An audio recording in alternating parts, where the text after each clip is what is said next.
If you think that the Poles are discriminated as far as memory is concerned, then tell me why hardly anybody knows in America that the Soviets deported at least 150,000 Jews to the Gulag, Polish Jews. How come nobody knows that Jewish elite who were Polish reserve officers also died in the Katyn forest along with Christian Poles? For instance, the chief rabbi of the Polish army was killed by the Soviets, not the Nazis. The chief rabbi of Warsaw died in the Gulag.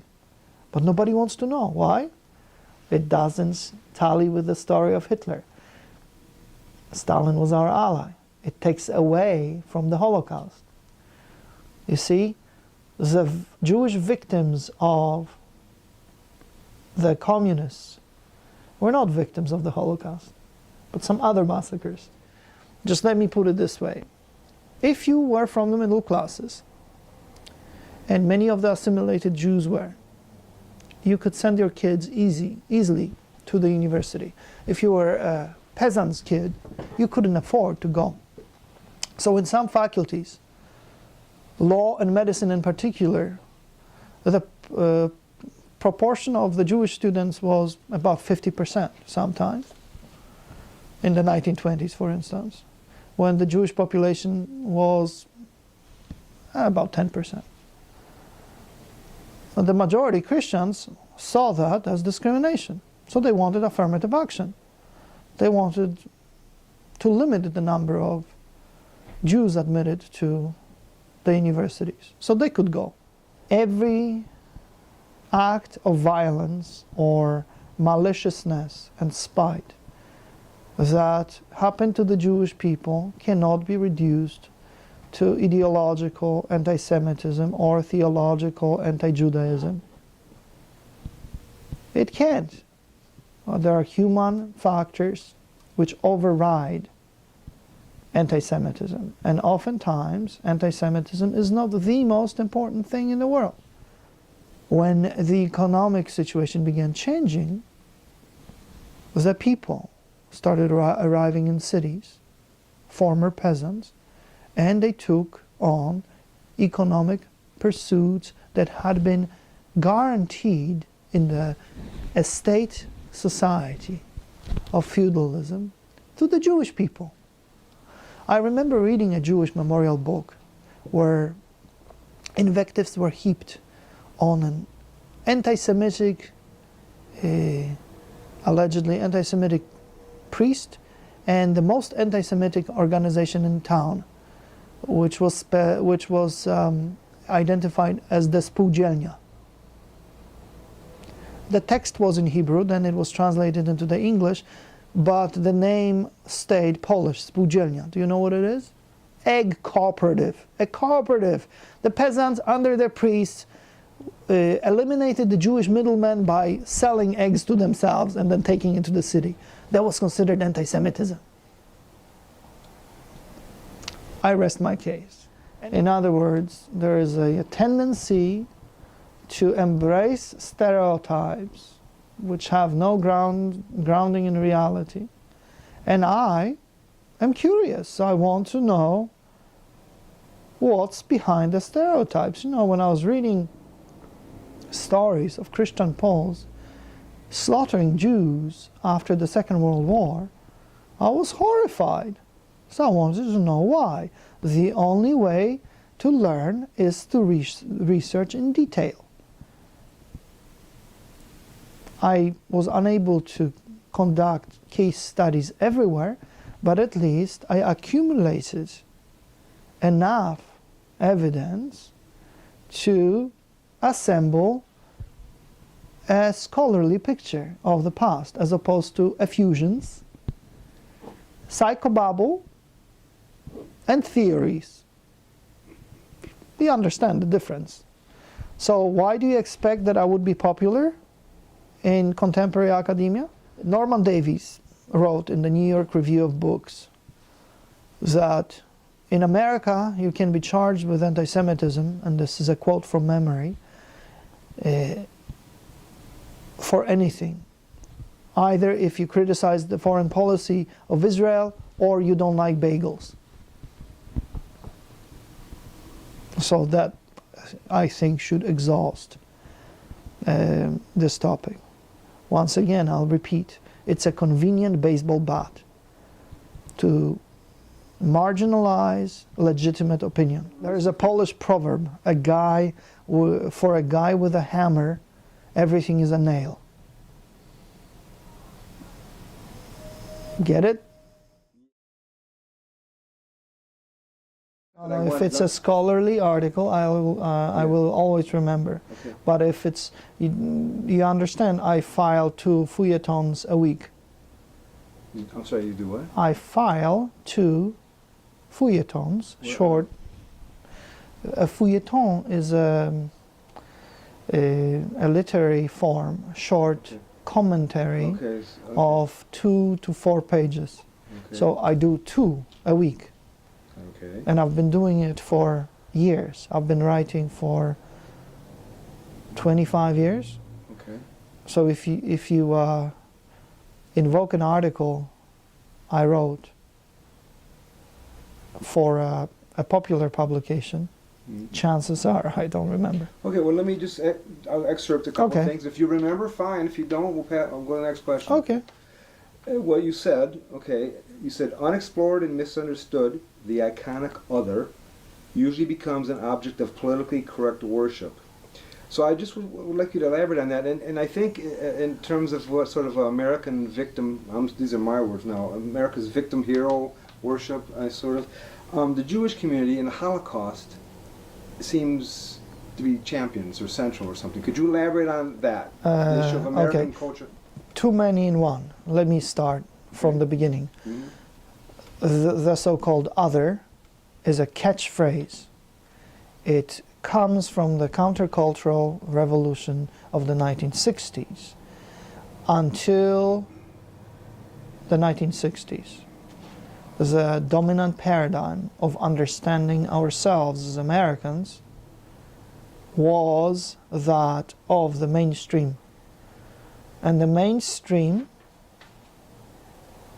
was WASP, white Anglo-Saxon Protestants. So the people who came to this country were expected to conform to the values of the founding fathers and the first pioneers of America. When we said we wanted to be American, we meant we wanted to be WASP, without necessarily changing our religion, but oftentimes changing our names, and most often reacting and subscribing to certain pieties that white Anglo-Saxon Protestant founders of this wonderful country adhered to. Now, the cultural revolution of the 1960s shifted the focus of American intellectual discourse from mainstream majority WASP concerns to disparate minorities, which they called the others. Earlier, in prior days, if you were not, we're recording, don't interrupt, go away, close the door, thank you. In the old days, in the old days, our concerns were mostly American. Nobody cared that you came from Poland. Nobody was making a big deal out of it. If anything, there were sneers about it. So an average person wanted to forget and become like, quote unquote, everybody else. Even if everybody else was Irish, Italian, or Jewish, or Chinese.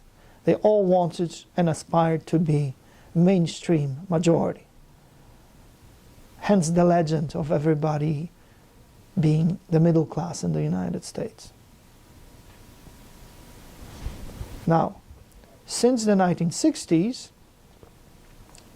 the focus has shifted to the neglected ones. And who are the neglected ones? Well, everybody who was not WASP. Suddenly, we were told that it was not only okay to celebrate diversity, celebrate those who didn't fit in, but in fact, we were expected to embrace them and reject the mainstream. So it became cool to be a freak. All sorts of minorities. All sorts of minorities began pushing their cause and claiming a space here and there. Yes? I need your keys to move your car. Oh no, because, good, tell them to wait. Dr. Posick needs to go. Well. Do you want me to move it? Is it right? You see, I'm very easy about parking. Someone takes my space, I just park anyway. Well, doesn't matter, Mallory. Okay, don't lose my key. Okay. So that is the secret of the other. Anything, for instance, it's gotten to the point where the guru of the sexual revolution, Michel Foucault, praises pedophiliacs. Why? Because prior, according to the Marxist dogma, there was one God. It was the proletariat. Now we don't have a proletariat anymore, so we have to have the other. So for Foucault, for instance, if you're a pedophile, you're persecuted by the mainstream, you're the proletariat. And it doesn't matter that you're a prince and a trust fund baby, you're still persecuted. So where does the... Okay, and now this is part one. This is what I was referring to as the iconic other. Now, don't take me wrong when I say, and I mock the iconic other, I mock the ideology. I do not mock people who come from disparate backgrounds. In fact, people who come from disparate backgrounds are very interesting. Clans of Scotland are interesting. The good old boys of Alabama are interesting. Same, the ladies of Montana. This is all very interesting. But the tendency since the 1960s is to fetishize, make a fetish out of a minority. And it has nothing to do with respecting or embracing a minority. It has to do with wielding a hammer of ideology to terrorize anybody who would say, well, you know, I'm comfortable because I like the WASPs. In fact, they made this country great. By the way, I'm Catholic and Polish and American. I don't have hang-ups about that. But the ideologues would like to destroy everything that came before and embrace some abstract notion of the other. Okay, where do the Jewish people come in? Well, when in the 1960s the ideologues were casting about for the perfect victim, they suddenly discovered the Holocaust. Prior, nobody really cared, except the survivors, and most of the survivors of the Holocaust were busy restitching their lives, putting themselves back together, becoming prosperous, to write things down and remember. And many were so traumatized they didn't want to remember. But the Holocaust, for the leftist ideologues, became a very convenient tool, a baseball bat. It is a device known as reductio ad Hitlerum. And this is how it works. You espouse conservative, mainstream values. You support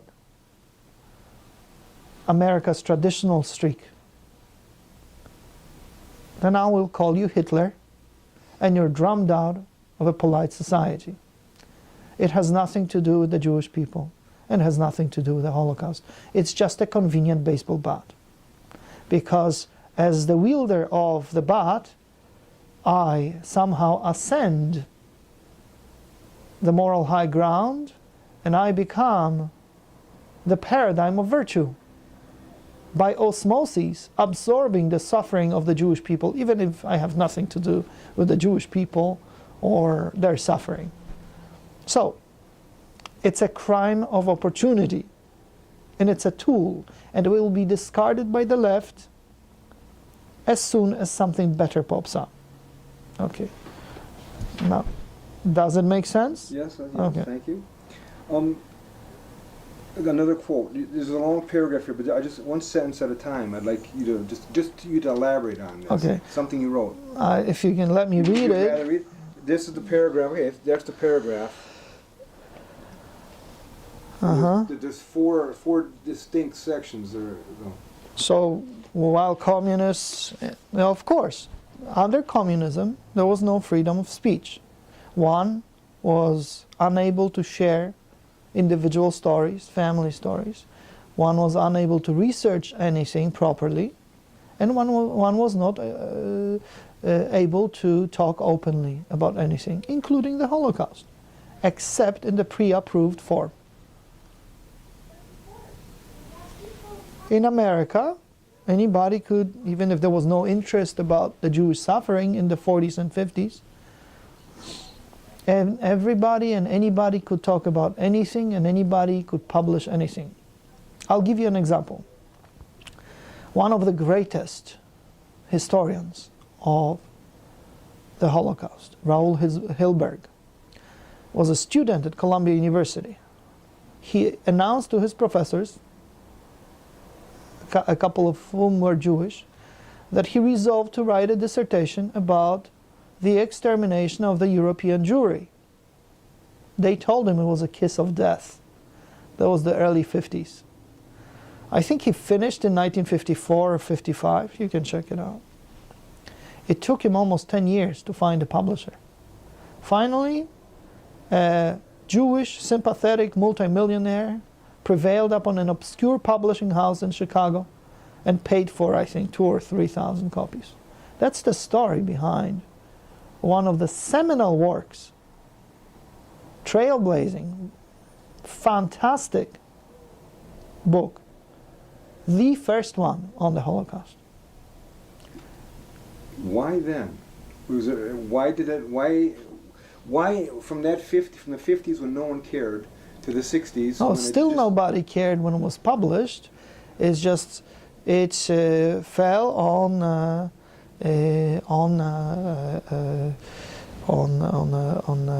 fertile ground. The book was picked up. One of the reasons was because culture was changing.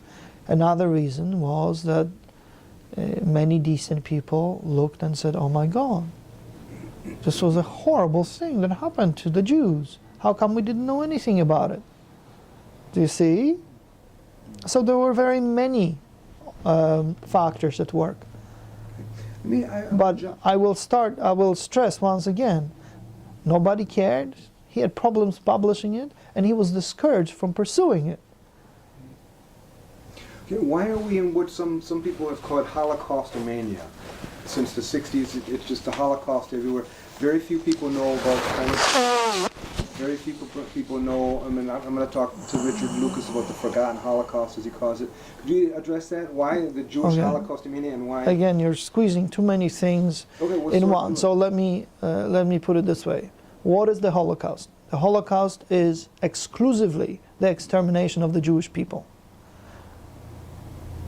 Why? Because they uniquely were slated completely for extermination by the Germans, by National Socialists of Germany. As far as Christian Poles are concerned, their elite was to be exterminated. The people were to be decimated or more, and the survivors turned into slaves. In comparison to the wholesale Holocaust of the Jews, you have to admit that there was a substantial difference. So the Holocaust concerns Jews. Ordinary terror by the Nazis concerns everybody else, and on the receiving end, the Poles, Christian Poles, approximated hell in Nazi taxonomy best. To make things worse, they also experienced hell at the hands of the communists. And that is one reason why the Polish story is unknown, because Uncle Joe was our ally, and he was responsible for some of the slaughter of the Christian Poles too. If you think that the Poles are discriminated as far as memory is concerned, then tell me why hardly anybody knows in America that the Soviets deported at least 150,000 Jews to the Gulag, Polish Jews. How come nobody knows that Jewish elite who were Polish reserve officers also died in the Katyn forest along with Christian Poles? For instance, the chief rabbi of the Polish army was killed by the Soviets, not the Nazis. The chief rabbi of Warsaw died in the Gulag. But nobody wants to know. Why? It doesn't tally with the story of Hitler. Stalin was our ally. It takes away from the Holocaust.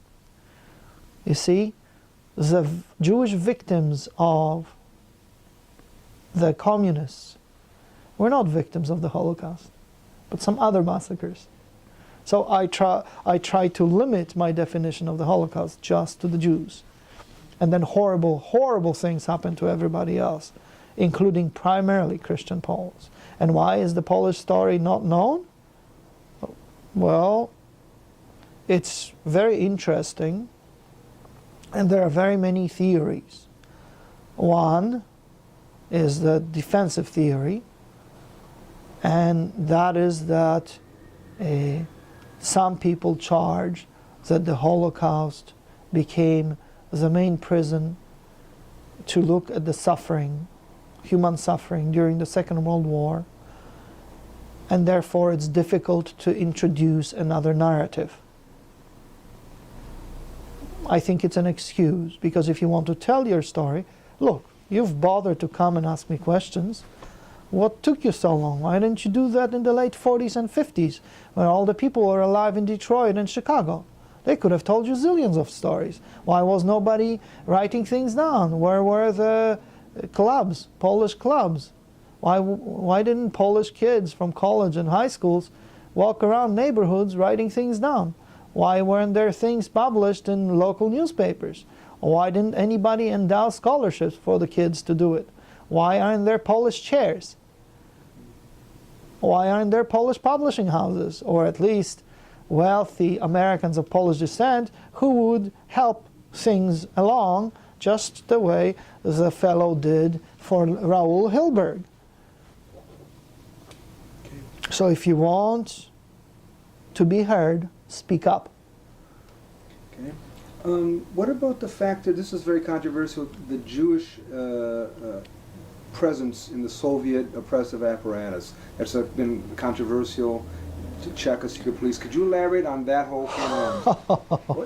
For the average audience. There's a lot of paranoia surrounding the so-called Jewish participation in the terror apparatus. Why? Well, because Nazi propaganda used the stereotype of Jewish Bolshevism to spread anti-Semitism, and it was one of the justifications for the Holocaust. No wonder nobody wanted to touch it with a 10-foot pole. And if you research things, then you relax, because you can put it into a proper context. This book, Who Led the NKVD 1934-1941, appeared in Moscow, I don't know, in 300 copies. It was published in 1999. Here you go. And it consists of biograms of various thugs, secret policemen, Stalin's henchmen, some of them mass murderers. And there is a table about the leadership of the NKVD, which plainly shows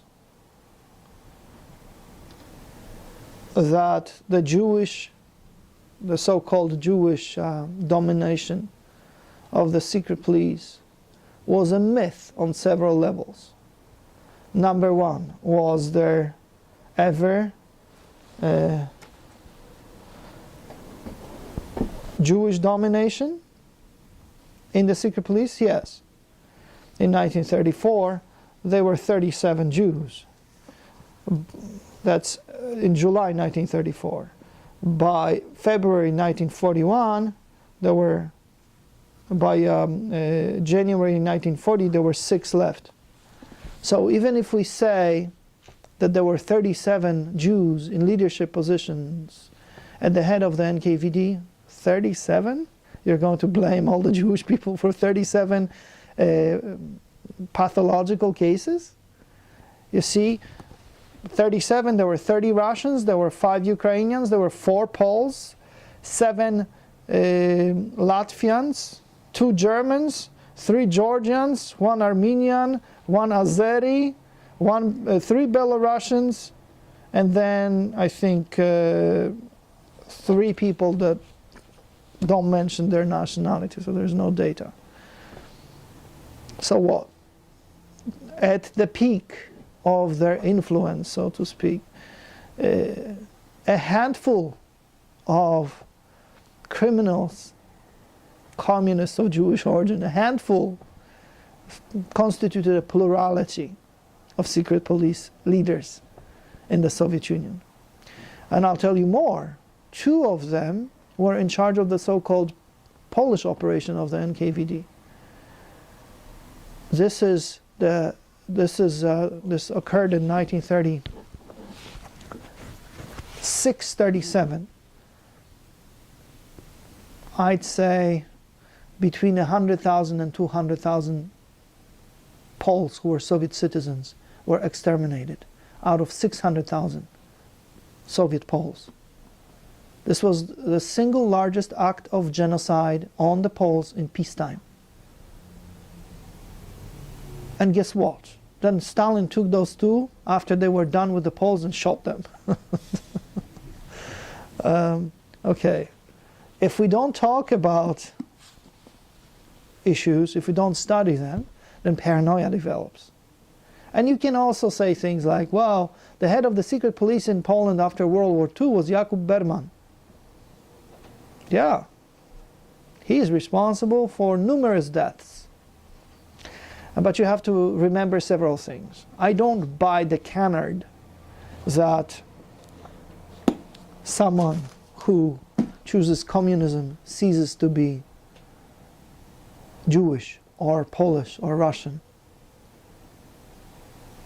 Because, but that then when he stops being a communist, then he suddenly regains his ethnicity and culture. No, because you are who you are.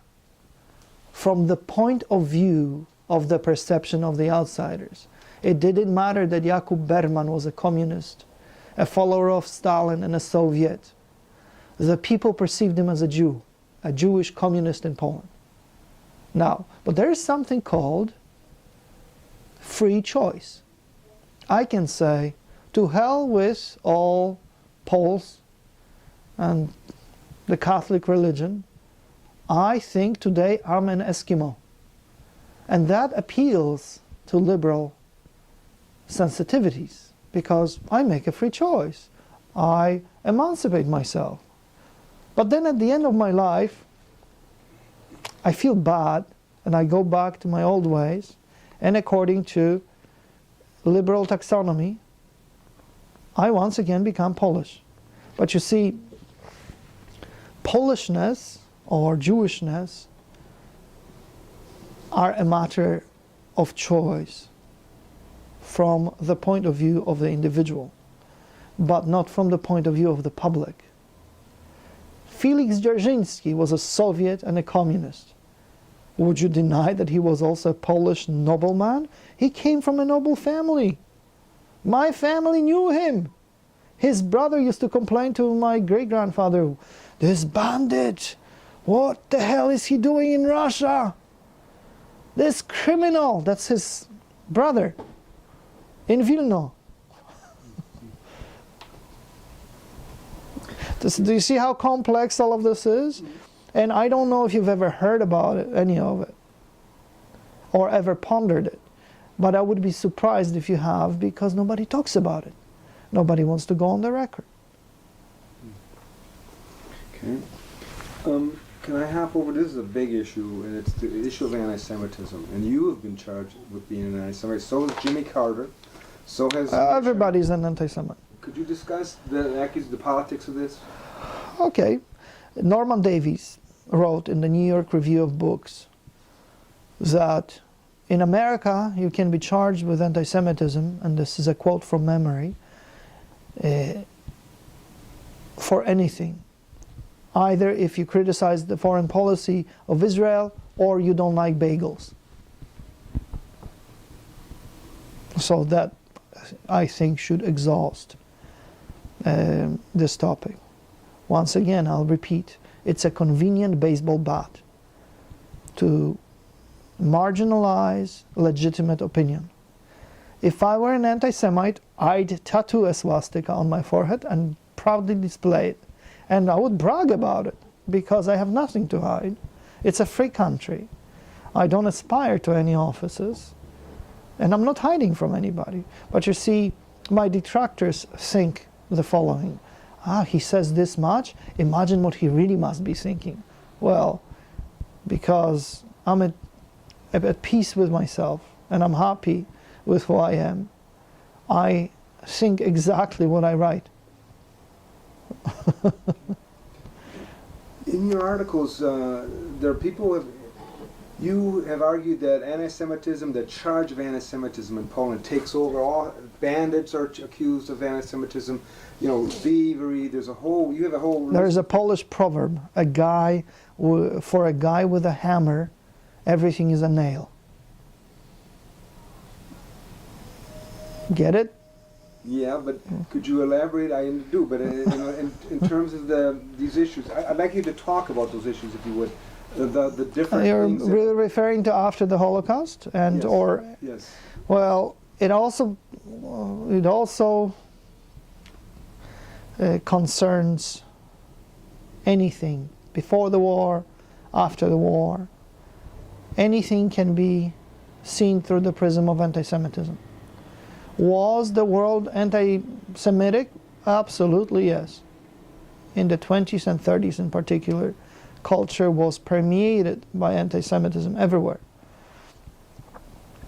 In Canada, Jews were not allowed, not only into certain clubs, they were not allowed to enter a beach, a club beach.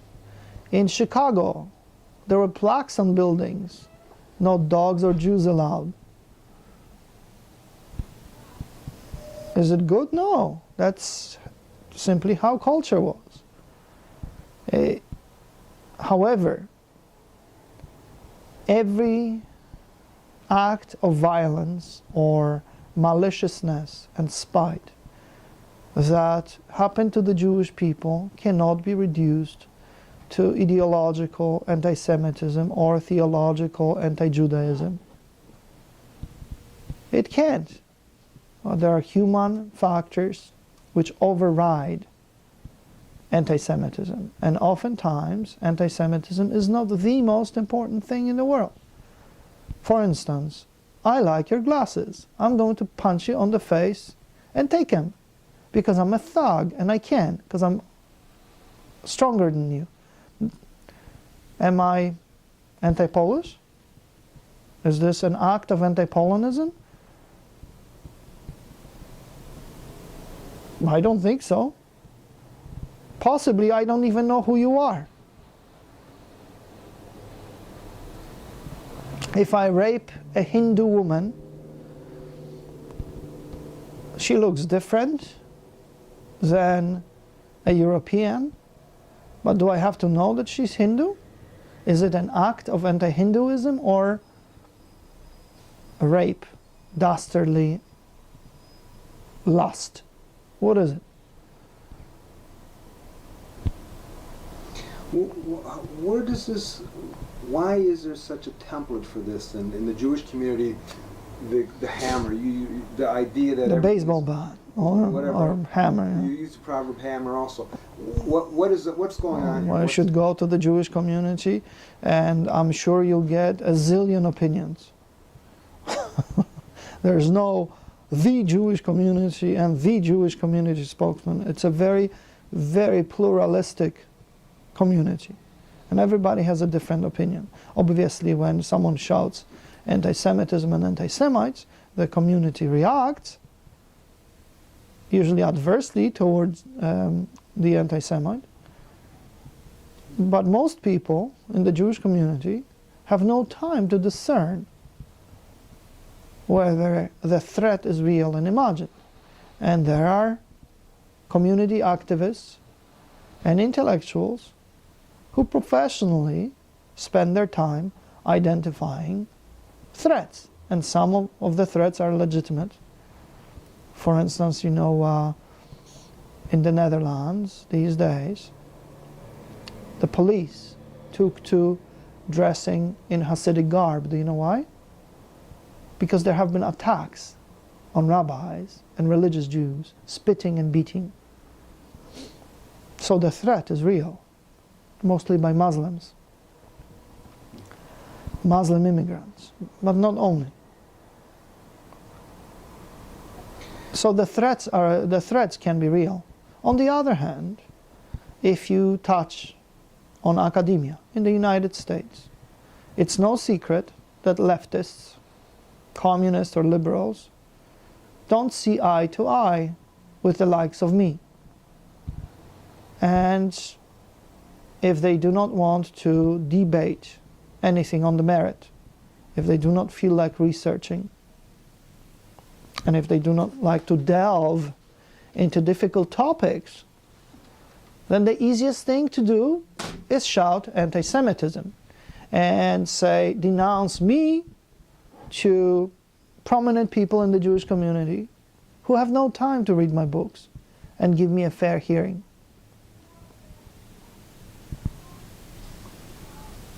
Do you see? Yeah, I sure do.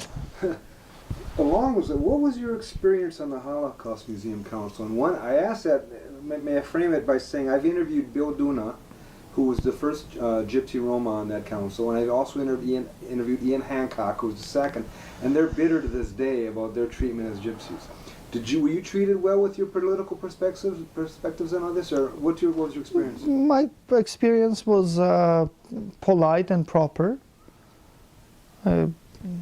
I did everything that was expected of me. I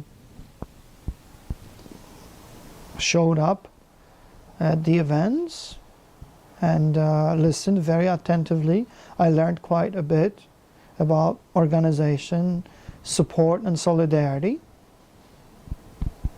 I didn't expect anything. After all, it is called the U.S. Holocaust Memorial Council, and the Holocaust is not about anybody but the Jewish victims. It's not about the Roma, it's not about the Gypsies, it's not about Christian Poles, only perennially.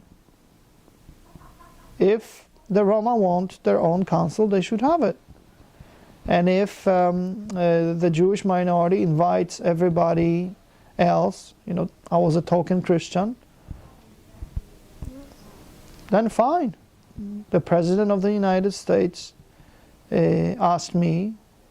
I balked a couple of times, and finally I said yes, because I don't like to be involved in anything. I don't like organizations. I like to research, and I like to write, and maybe chat about things I research and write. But I'm not interested in honors and in public activities in general, like that. Were your opinions solicited? Were you? Well, sometimes they would ask me about something, and I would chime in, and they'd follow up. you know. But you have to remember, the council is an advisory body, and the people who run the museum can take the advice or not. So why would I be bitter? And I'm not being disingenuous. It's just I didn't expect to change anything. Well, sometimes, you know, I would say, oh, there's somebody missing from the wall of the righteous. If the Polonia had questions, I would support it. I would write letters and support. Sometimes it worked, sometimes it didn't. There was, I think, the hardest quote-unquote battle was about an Armenian item. A friend of mine discovered that a quote from Adolf Hitler was most likely falsified by the Comintern. And the quote was good for the Christian Poles. Namely, Adolf Hitler in August 1939 supposedly said, "Exterminate all men, women and children of the Polish race." After all, who remembers about the Armenians? And it turns out that most likely the communist propaganda falsified this. And there is a plaque at the museum about it. So I said, well, you know, the Holocaust or any genocide stands on the truth. And I was told, oh, the Armenian community would be really upset, and they've countered my friend with their arguments, and the truth is, until we're allowed into the archives in Moscow, we won't know. But my friend's circumstantial evidence is very strong, so he had me convinced. As far as anything else, why, I don't remember. In fact, they were always very proper, very polite. They warned me, the museum warned me a year in advance that I was being investigated by Southern Poverty Law Center, and the museum was concerned. I just laughed it off. They are a bunch of far-left loons, as far as I'm concerned, so I don't care. Yeah, what is the Southern Poverty Law Center to you? I mean, those are the ones who went They after thought I would,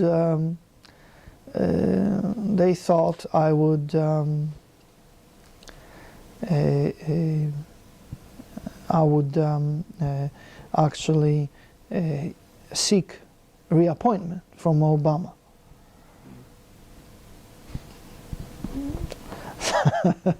That's number one. Number two, because my detractors have been unable to undermine my logic or deny my facts, they decided to attack on the pop cultural level, again reducing me to Adolf Hitler. Because who's going to take Adolf Hitler seriously? Okay, aside from that smear, what is it that, why were you centered? Why are they after you? Because I'm interested in things that everybody knows without researching. In other words, there is a tendency to embrace stereotypes which have no grounding in reality. And I am curious. I want to know what's behind the stereotypes. You know, when I was reading stories of Christian Poles slaughtering Jews after the Second World War, I was horrified. So I wanted to know why. The only way to learn is to research in detail. I was unable to conduct case studies everywhere, but at least I accumulated enough evidence to assemble a scholarly picture of the past, as opposed to effusions, psychobabble, and theories. Do you understand the difference? So why do you expect that I would be popular in contemporary academia? Well, could you, for those who have not read, the fear issue, or the, I don't know how to pronounce it. Jedwabne. All that. Could you address, it's a big issue, but you address the kernels of the issue that trouble you? that troubled me? The things that troubled you and what you Well, found to be the truth. Well, number one, when I wrote a book in Polish. This is how it works. When I was in Poland, researching for my dissertation, anywhere I moved, I encountered troubles. What sort of troubles? Well, I wanted a solid book on the cooperative movement under the Nazi occupation. There were very many books, but they were all written from the Marxist perspective, and they omitted things inconvenient. For instance, that the Germans heavily invested in the infrastructure. But it makes sense economically. If you want to exploit the Polish countryside, you invest in the infrastructure. So, big deal. It was the Nazis who invested in the infrastructure. Why? It's not a positive thing for the Nazis. But nobody bothered to write about it and explain, because the Nazis, by definition, are evil, and describing any, however unintentionally positive facet of the Nazi occupation makes you a Nazi or a Nazi apologist. So anywhere, and then I discovered an underground group, the National Armed Forces, which was far right. Nobody knew anything about it, but everybody was convinced it was the Polish SS. In fact, they fought both Nazis and communists and sustained enormous losses, especially against the Nazis. And they were far right, they were far radical nationalists. Oh yeah. Were they anti-Jewish? Oh yeah, you bet. But nobody bothered even to reassemble them. You see, so anything I touched was tinged with censorship and lack of freedom. So I became interested. And for a historian, when communism collapsed and the archives began to open, it was a bonanza. And you'd think that people would be interested. No, because it's very hard for average human beings to liberate themselves from stereotypes and brainwashing. And it's convenient for communists, post-communists, and their leftist and liberal allies abroad to let stereotypes persevere. I'll give you two examples. When the Black Book of Communism appeared, it created a sensation and an outrage in Europe. To a certain extent in the United States. There was not a single revelation in that book. We knew all along about the enormity, conservatives did, of the crimes of communism. The sensation was that ex-Trotskyites, ex-Stalinists, and ex-Maoists and liberals wrote about it openly to climb a moral high horse after the fall of communism. This is number one. Number two, a book has just come out by a Yale historian who describes the intermarium, the lands between the Black and Baltic Seas. And the author basically admits that Stalin was, before World War II, was much worse than Hitler. He killed millions of people, and then he didn't get much better. This is a platitude. We've known that all along. But finally it has penetrated the liberal mainstream. They, of course, put their own spin on it, but I don't care. I'm very happy. But it is not a revelation. You see, so that's how far behind in terms of historical knowledge and development and mentality mainstream academia is. May I ask about, you had very similar, you said in your writing about your the massacre book, I can't pronounce that again. Jedwabne. J is pronounced like a Y. Yeah, okay. W is pronounced like a V. Jedwabne. Okay, Jedwabne.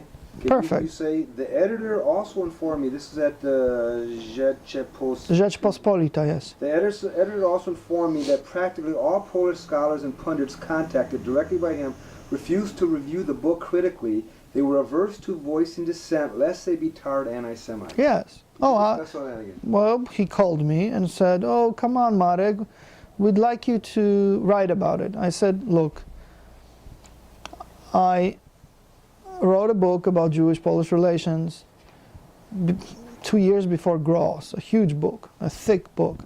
And there is a paragraph on Jedwabne. In that paragraph, in my footnote, I have more sources listed than Gross listed in his entire book on Jedwabne. And this was just some preliminary research. Am I telling you that Gross is wrong? No, but I think his methodology is postmodernist. It abhors Aristotelian logic, logocentrism, and it presents the reader with conclusions unwarranted because there is no research, no sufficient research. And my friend, the editor-in-chief of the Rzeczpospolita, Poland's equivalent of the Wall Street Journal / the Washington Post, said, everybody's afraid. I said, why? So as punishment, I had to do it. Am I horribly interested in Jewish history? No. It's just a part of my intellectual pursuits, but it's not my main focus. I have very many other interests that override the Holocaust and Jewish history. However, because almost everybody's afraid, and because hardly anybody feels like doing solid research, according to the empirical, logocentric paradigm, not postmodernist, where you theorize and you bring up the other, because nobody wants to do it. As punishment, it has to be Marek. Do I have fun? No, I'd rather talk about La Triple Frontera and what Hezbollah is doing there. And I really like Sovietology. I learned as an undergraduate a humongous deal from Robert Conquest at the Hoover. That's what I like to do. By default, have I been sentenced to pronounce on Jewish-Polish relations. I'm not a specialist in Polish-Jewish relations. I know quite a bit because I study it, but it's not my primary field of interest, even though I've written a few books. It was a moral requirement because I don't like to be accused of being Adolf Hitler. And I don't like to be blamed collectively for some thugs who kill women, children, and elderly to steal their shoes. So it's a big controversial book. Most Americans haven't got a clue about any of this. So of course not. What's at stake here? Why is the Jewish community, or some of the Jewish community, so emphatic about it? And what has been the controversy in Poland? No, wait a minute. The Jewish community remembers. That's separate. Just like some in the Polish community remember. And most would voice support for whatever Polish cause there is. Like, I don't like when they call me that when I know I'm not that. Now, and then you have, in academia, among tenured radicals, people interested in power, who are using the Jewish community and the Jewish tragedy to their own ends, to terrorize the dissidents, dissenters, people who disagree with their postmodernist methodology, quote unquote, and to claim the high moral ground where they don't belong. So it has nothing to do with the Jewish community, once again, I'll tell you. Nothing. For the most part, the Jewish community is, of course, very happy because most simple people think that if in academia the eggheads, intellectuals, praise them so much, they mean it. But it's completely instrumental. very soon, it will no longer be sexy to be philo-Semitic. And then I will be attacked for defending Jews by the very same people or their intellectual progeny. That's very simple. The things you had to say about that were not the words of an anti-Semite, that's for sure. But it's controversial. So, yeah, but I've heard even from the Jewish community, some scholars have written, maybe not about Cheka per se, but that the Jewish prevalence, or not prevalence, but the presence in, prominence. Prominence, okay. Yeah. In the Bolshevik that means movement. Nothing to you then? That there were Bolsheviks or communists of Jewish origin? Yeah. I mean, that the fact that they were distinctly Jewish and that they had... What do you mean it means nothing to me? Well, as you said before, okay, but I'll tell you something too.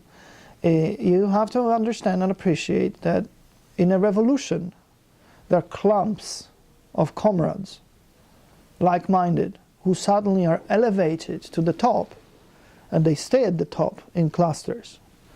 If, for a variety of reasons, revolutionaries of Jewish origin were overrepresented in the revolutionary movement, and the revolutionary movement wins, then what do you expect? If the revolutionary movement, say Students for Democratic Society, remain an unfulfilled fringe because they didn't win a bloody revolution here in the United States, then they're just a joke, and that's where they should belong. In Russia, it was a misfortune for the Russian people and for the entire humanity that the revolutionary movement won.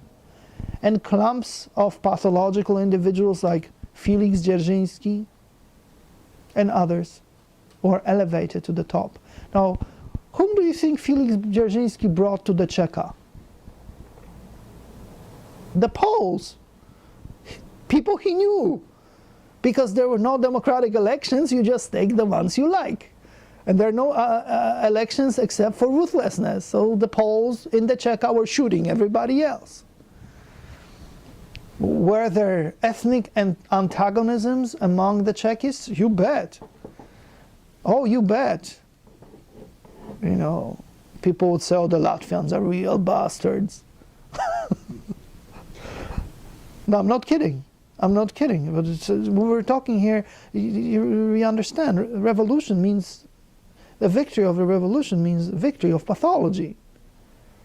So it means something to me. Look at the Communist Party of Poland.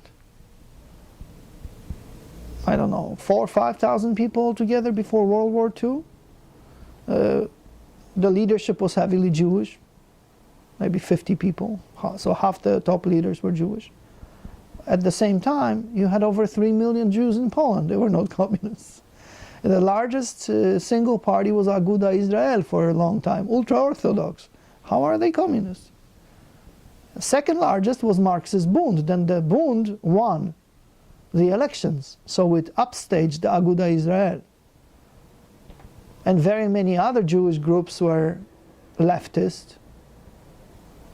So leftism and the revolutionary spirit may have been overrepresented in the Jewish community, but so long as Poland was free, who cares? What happens next is when the revolution wins. And that is a problem. You see, so you put it in the context. Same with the Polish communist secret police. The Jewish, the secret policemen of Jewish origin were overrepresented. By the same token, who wanted to volunteer to be with the communists? So the revolutionaries who mostly survived the war as Stalin's henchmen in the Soviet Union were now reaping the benefits of their pathology. And what did normal Jews do? 150,000 split, escaped from Poland. If they were communists, they should have stayed. They weren't communists. At the same time, if you attack communists who happen to be Jewish, including pathological thugs of the secret police, the rest of the community gets very nervous. Because they think you mean them, who who either had nothing to do with it, with the communists, or were opposed to them, or were indifferent. But once you posit that this is all a Jewish issue, then you have everybody against you, and everybody's scared.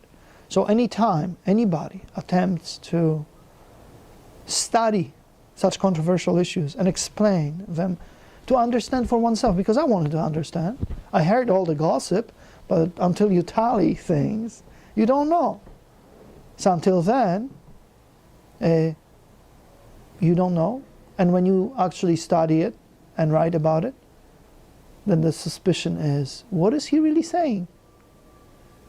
Ah, he's getting ready to jump us. So he's paving the way for another Holocaust. And there are those who truly believe in it, and there are those who love the fact that there are people who truly believe in it, because that enables them to maintain control over the rest. And a decent, conservative Jewish businessman can be approached and solicited for a huge grant of money by leftist intellectuals who would love nothing more than a revolution which would, among other things, exterminate that Jewish businessman. Do you believe that the support for Israel of many individuals in the Jewish community, does that inform the quickness to accuse people of anti-Semitism and to control discourse? Definitely. The brush of anti-Semitism is also wielded in defense of Israel. It's just one of the tricks of propaganda. And in some cases, it's quite legitimate. Well, you said earlier that anti-Semitism per Israel, I guess, is coming more from the left or something. Yes. Can you address that? Well, Israel is a nation state where the majority rules. And the majority is Jewish. That means it's a Jewish state. It's not a multicultural state. It's not a politically correct state. It's an old-fashioned 1930s nation state. It's Poland because it's surrounded by enemies on all sides. The leftists hate it. If you look at the European scene, much criticism, if not most, comes from liberal and leftist Jewish circles. In The Guardian, writing in The Guardian, in French papers.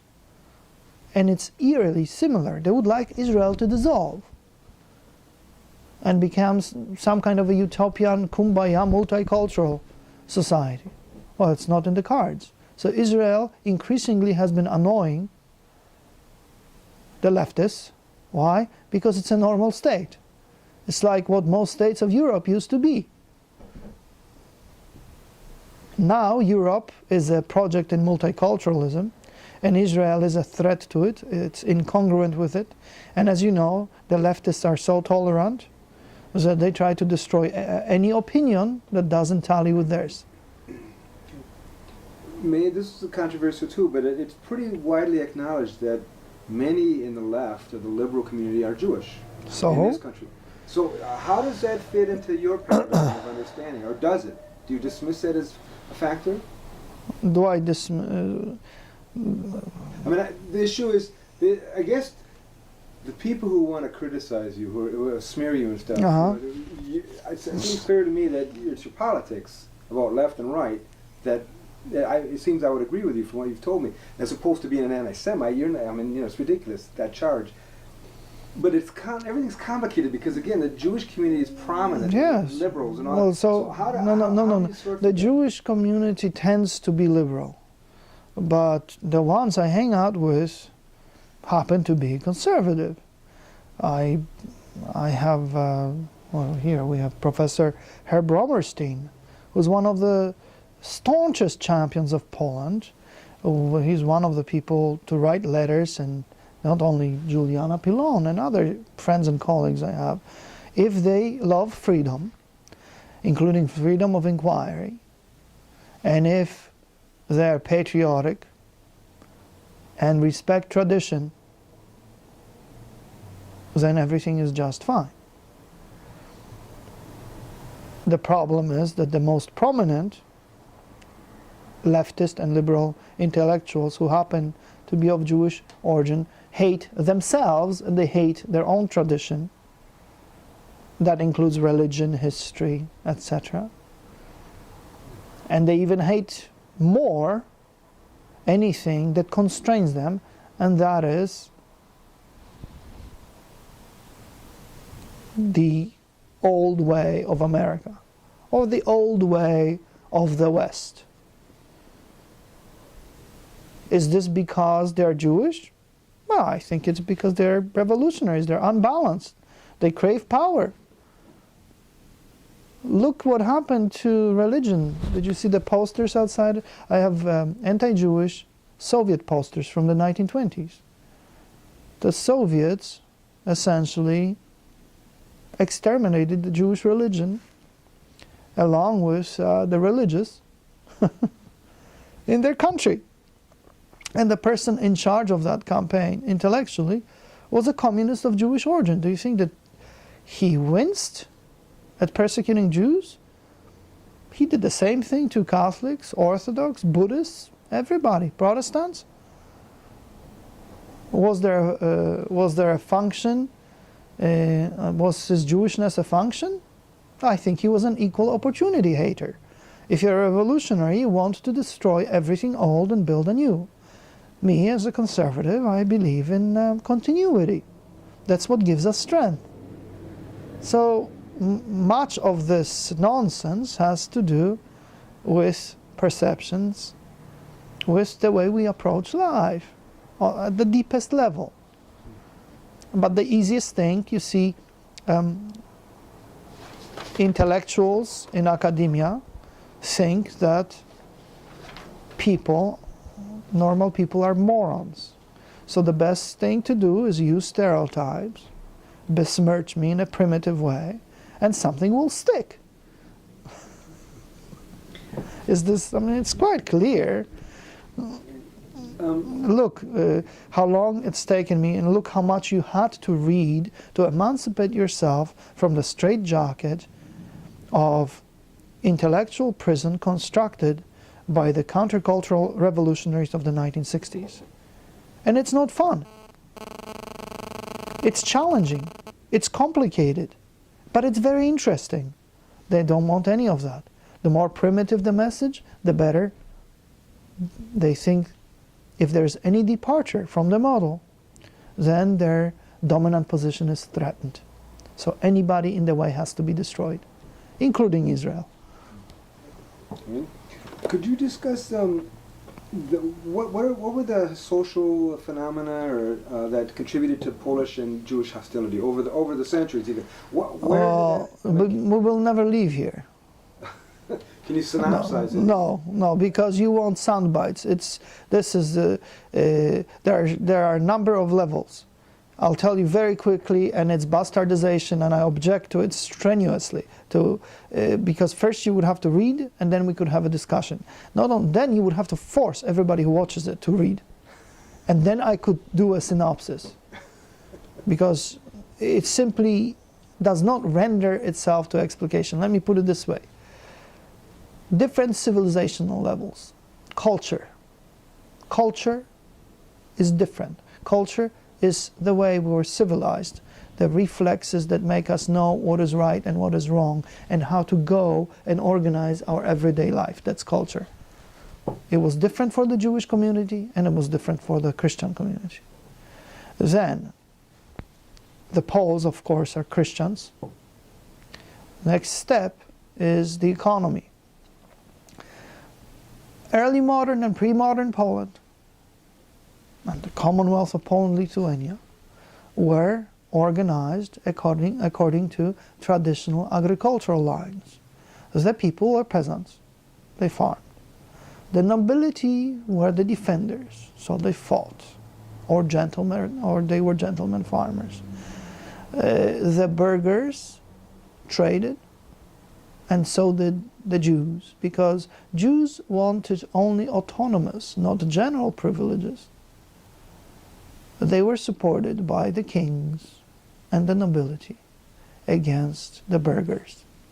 Poland never developed, early modern Poland, an indigenous, strong indigenous middle class. When modernity came with industrialization, Poland disappeared as a state. Every single occupying power had a different agenda, which was inimical to the majority Poles. Sometimes the occupying powers used the minorities against the majority Poles.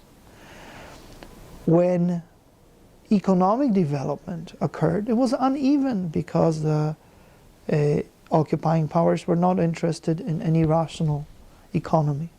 They were interested in their own benefits.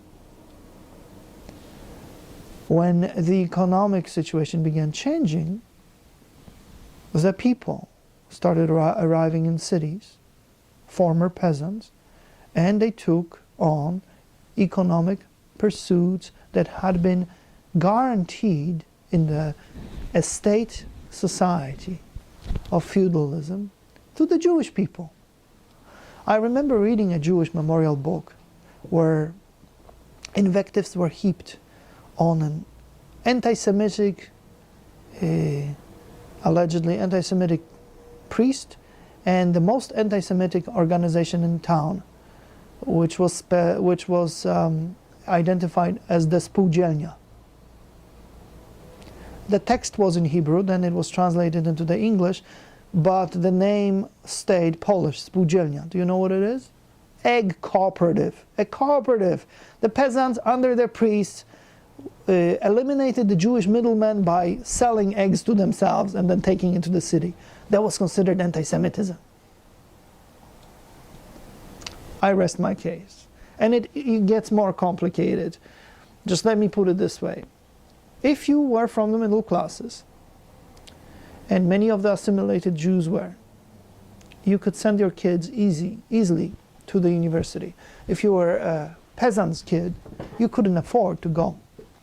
So in some faculties, law and medicine in particular, the proportion of the Jewish students was about 50% sometimes, in the 1920s, for instance, when the Jewish population was about 10%.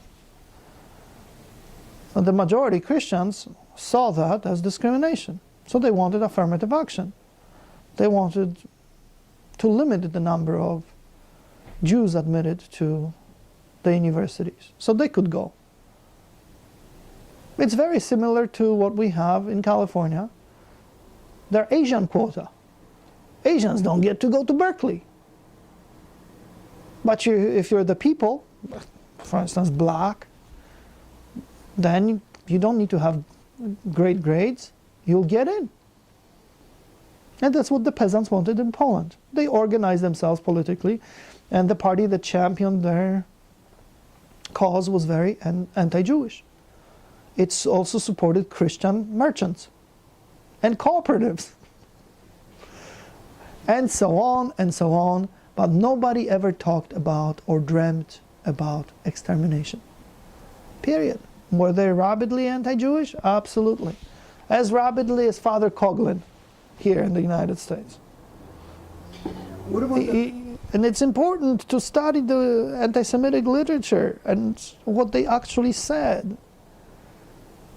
before and during the war. It makes a hell of a lot of difference. Did you know that anti-Semitic, radical nationalist, far-right underground news sheets carried accounts of the Holocaust and castigated the Germans for murdering women and children, Jews for murdering Jews?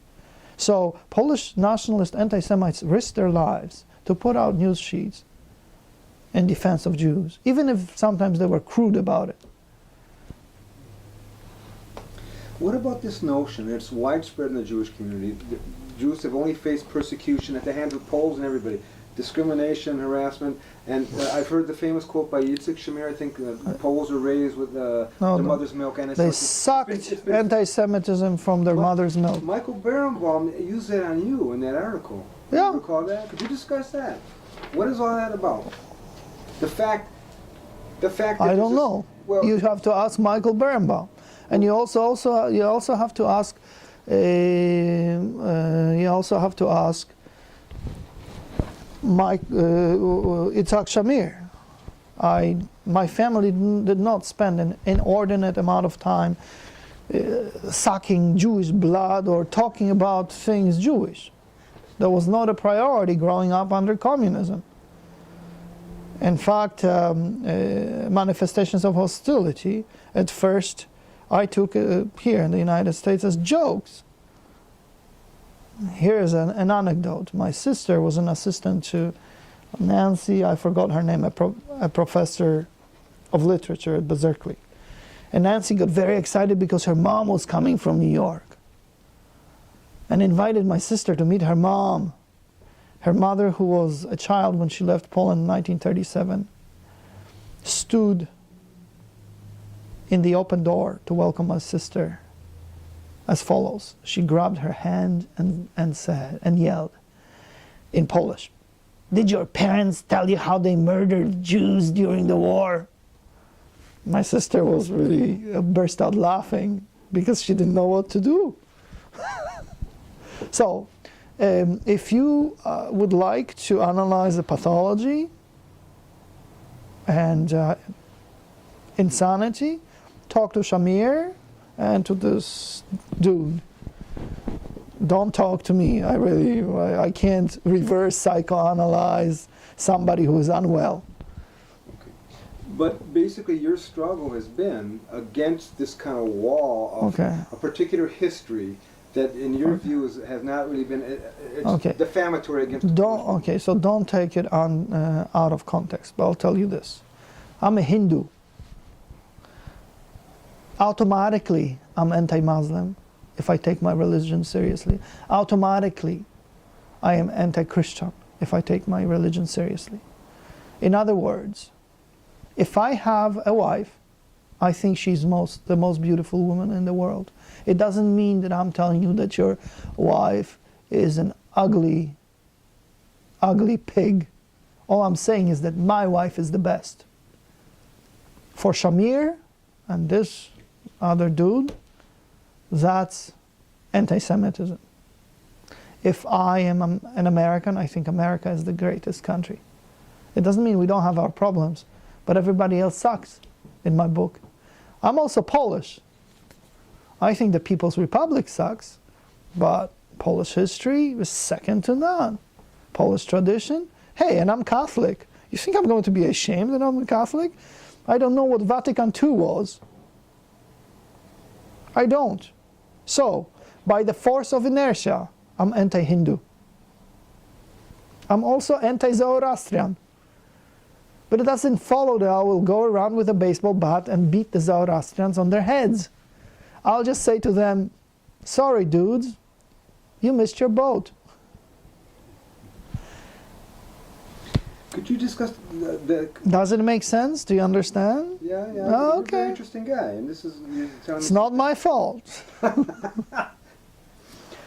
Good. Could you discuss in Poland's struggle for its own independence, its own autonomy, all these centuries or years, what have you? And forgive my ignorance.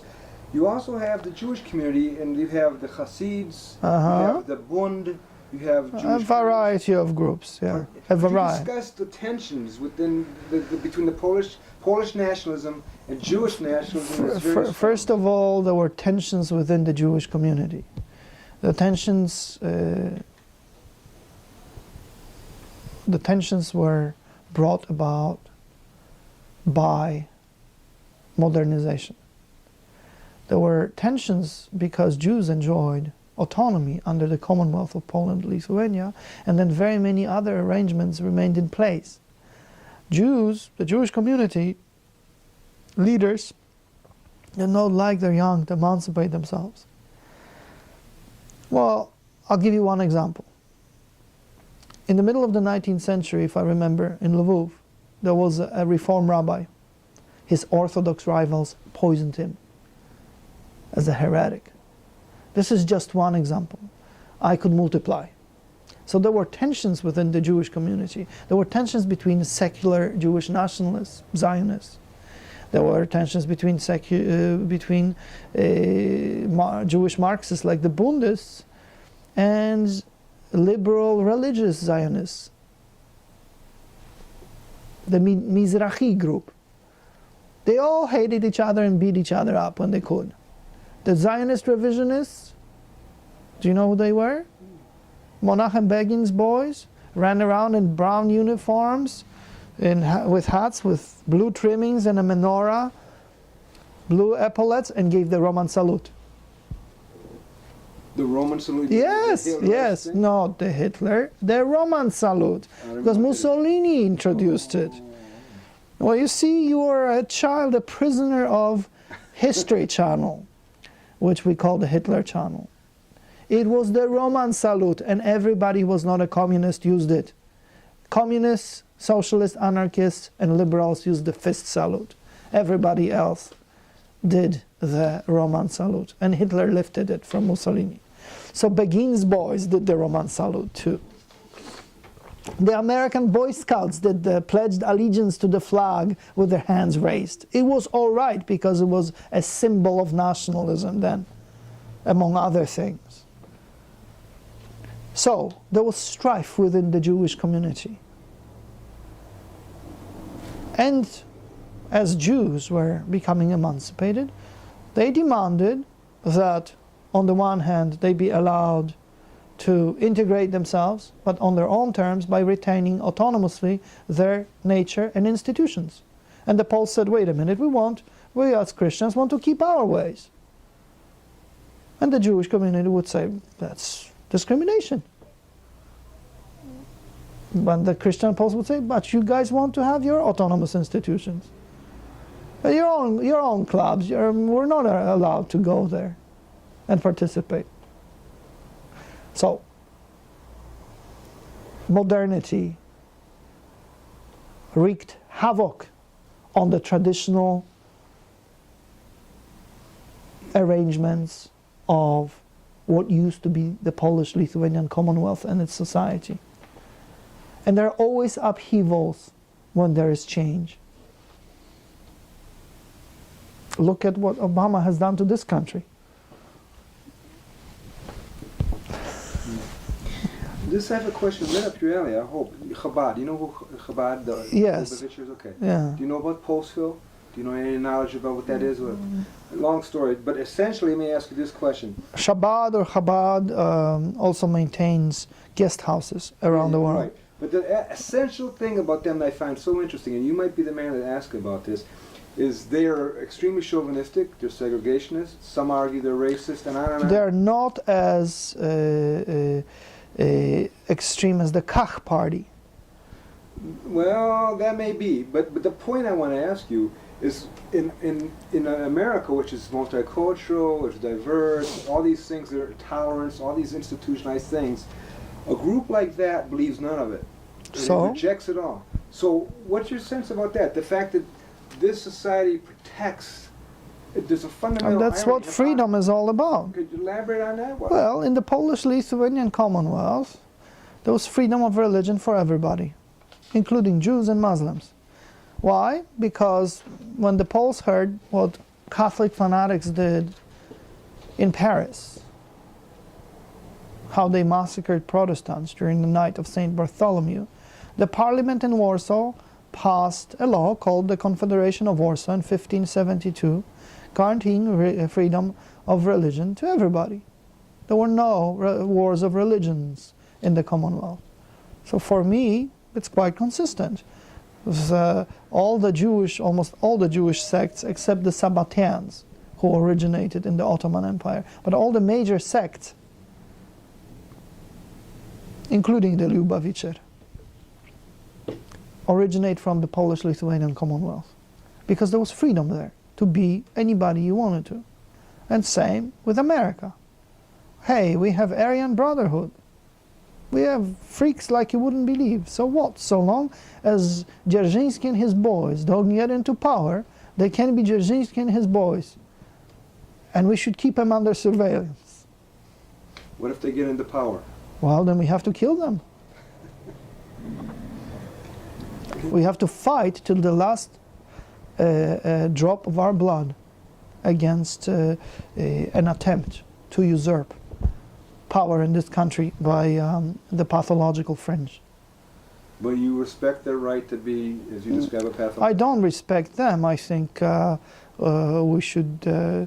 we should make life miserable for the Nazis and the communists, but that's just my private opinion, and unfortunately nobody's going to elect me or vote my laws, so I understand that this is the function of America, is that any fringe group, including the Ku Klux Klan or Trotskyites and others, have the right to exist in this country.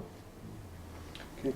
I'd like to, another quote from the Washington Jewish Week, and you've touched on this already, but this kind of stuff comes up all the time. That's why I'm hammering on this. Not with just you. They said about you, even some of Chodakiewicz's critics contend that his outlook may be less a product of anti-Semitism than of a deeply ingrained Polish Catholic nationalism coupled with a distorted view of history. Others maintain that anti-Semitism and hardcore Polish nationalism are often virtually indistinguishable. This is heavy what they're throwing on you. Could you just discuss that? Oh boy. So this goes back to your milk story. So genetically, if you're Polish and Catholic, you're a racist. Well, that's racism, isn't it? It's like saying, genetically, if you're Jewish, that makes you a communist. So if you're a communist, you're Jewish. It's incurable. That's simply bunk. Okay, number one. Number two, do you know what nationalism is? Nationalism is collectivism. It's predicated on virulently egalitarian philosophy, where everybody is equal within the nation. And there are various forms of nationalism. One is ethno-nationalism, usually folk nationalisms. Estonians, Latvians, Ukrainians follow that sort of nationalism, peasant nationalism. But my nationalism, if you will, stems from the Polish-Lithuanian Commonwealth. Did you know that you can find in ancient documents, not so ancient, but from the 16th century or 15th, people who identify themselves as Natiopolonus,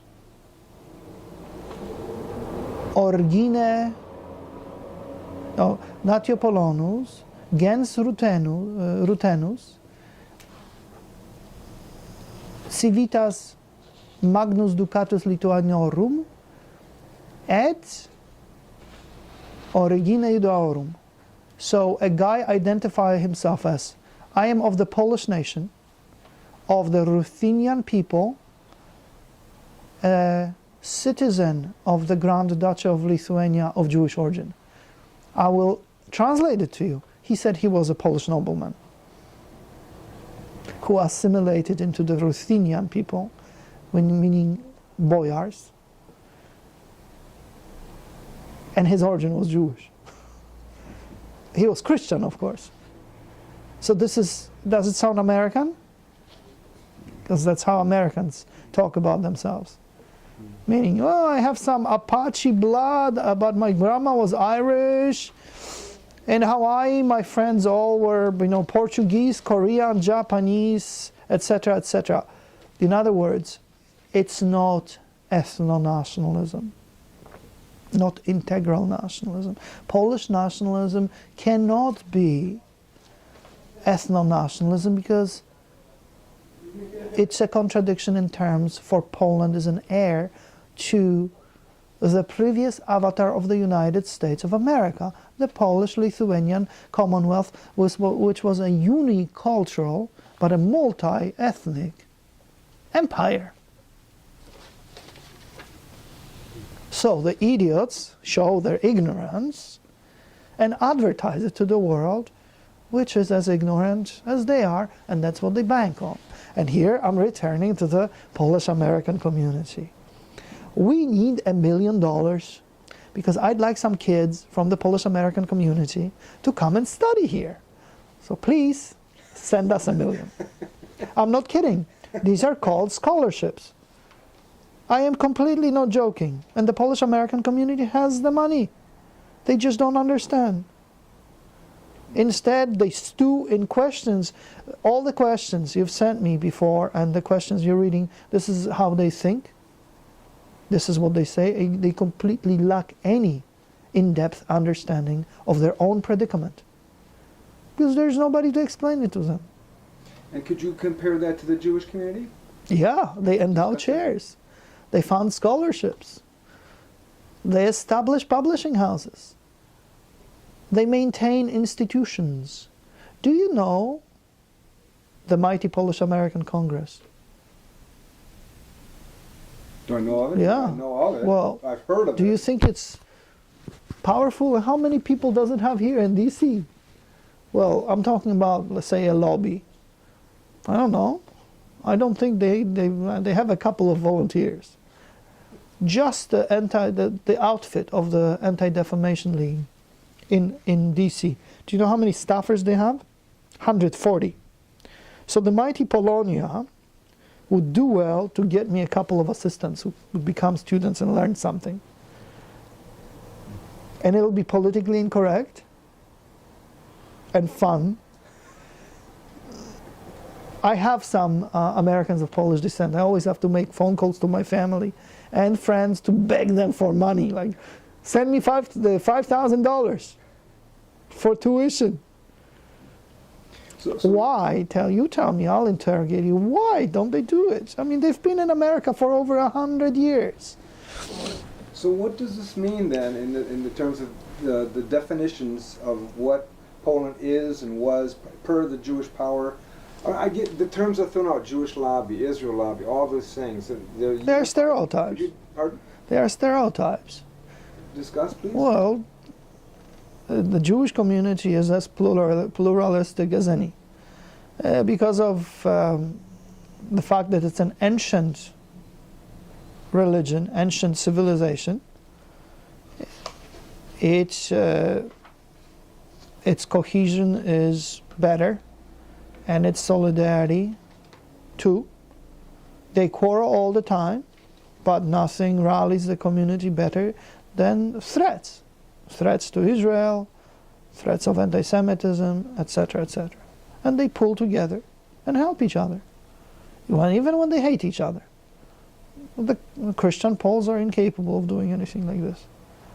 In fact, I try to use levity because why get mad at them or anybody else? They completely don't understand any of this because they refuse to. They don't want to. The level of sophistication is just not there. And the old generation dies off, forgets about the old country, and the new generation is American and it has American concerns. Why does Poland support Israel so much? You mentioned that in one of your... Yeah. Why? Poland's Israel's best friend in Europe. For a variety of reasons.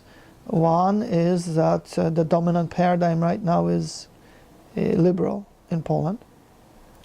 And emotionally expressing support for the Jewish people seems morally righteous. Secondly, Poland's a very close ally with the United States. And Poland would like to emulate the United States.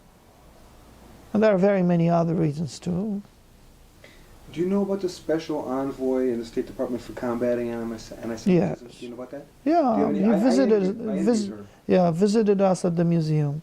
Could you address, how does that play into these other things in terms of influencing... Oh, that's very easy. I would like a special envoy of the State Department to combat anti-Polonism.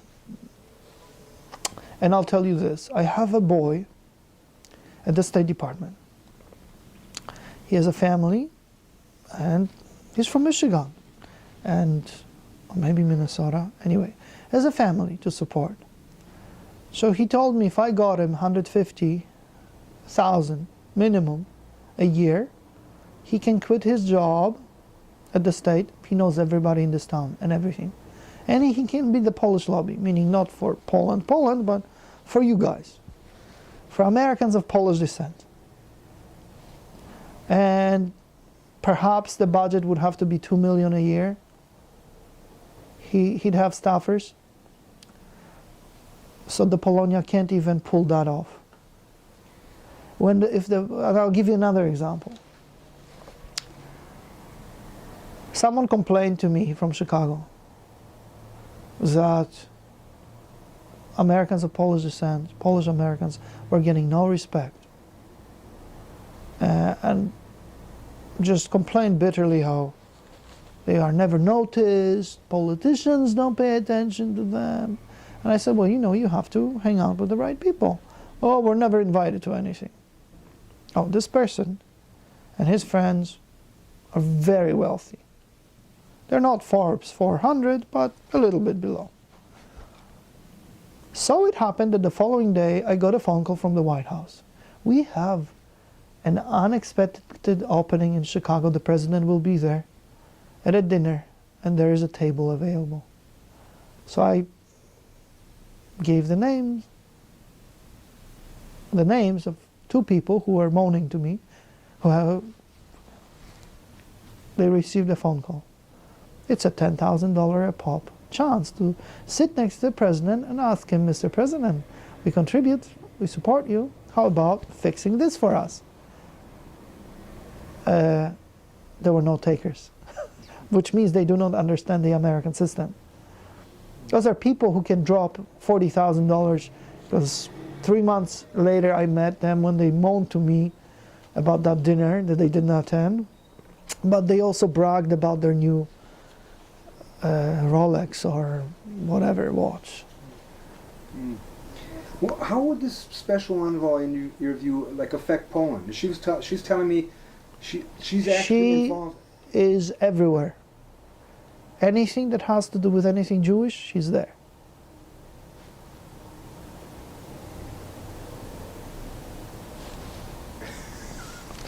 Paid for by the taxpayers. Why?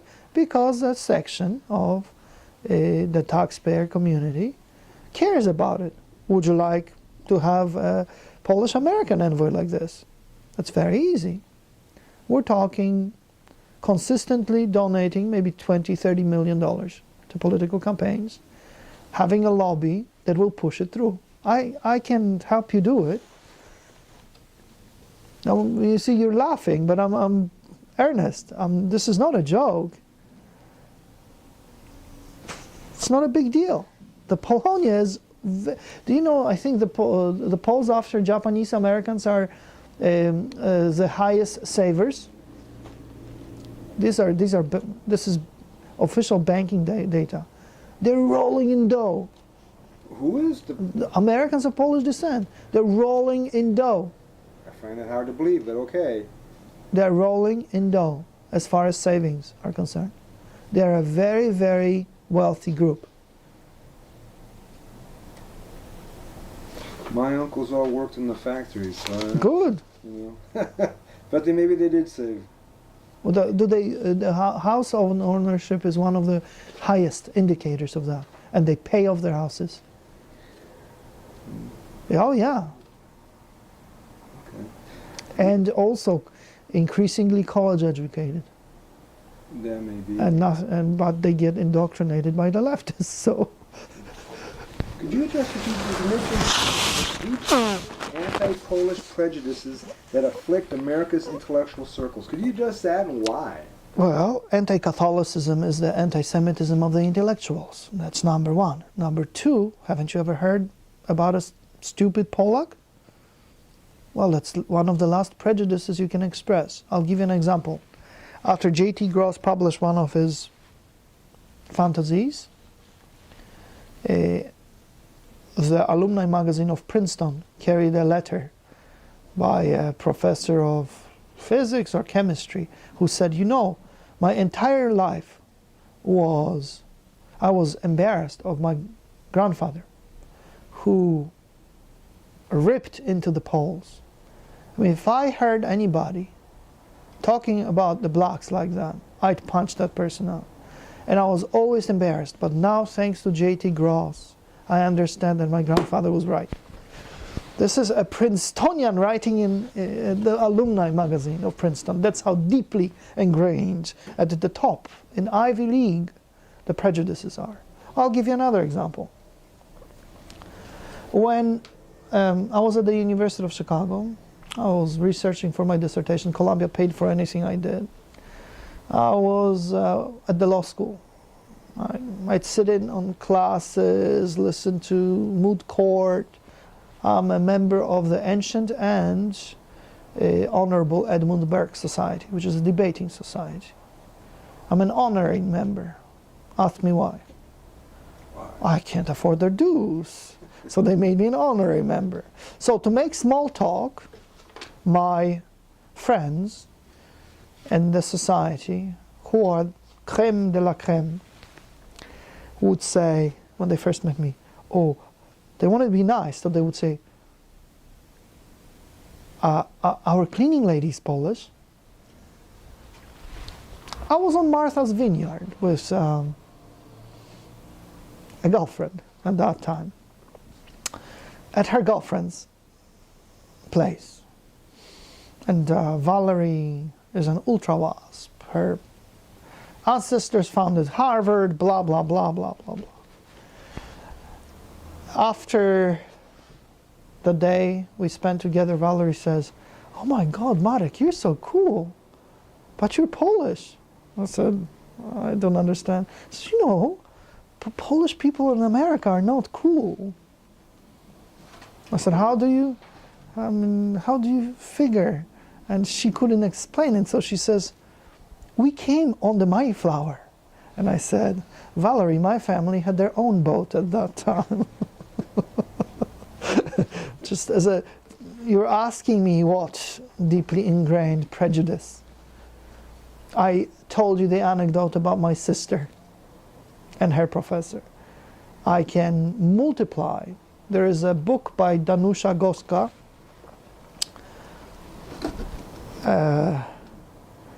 about the stereotype of the stupid Polak. It's just been published.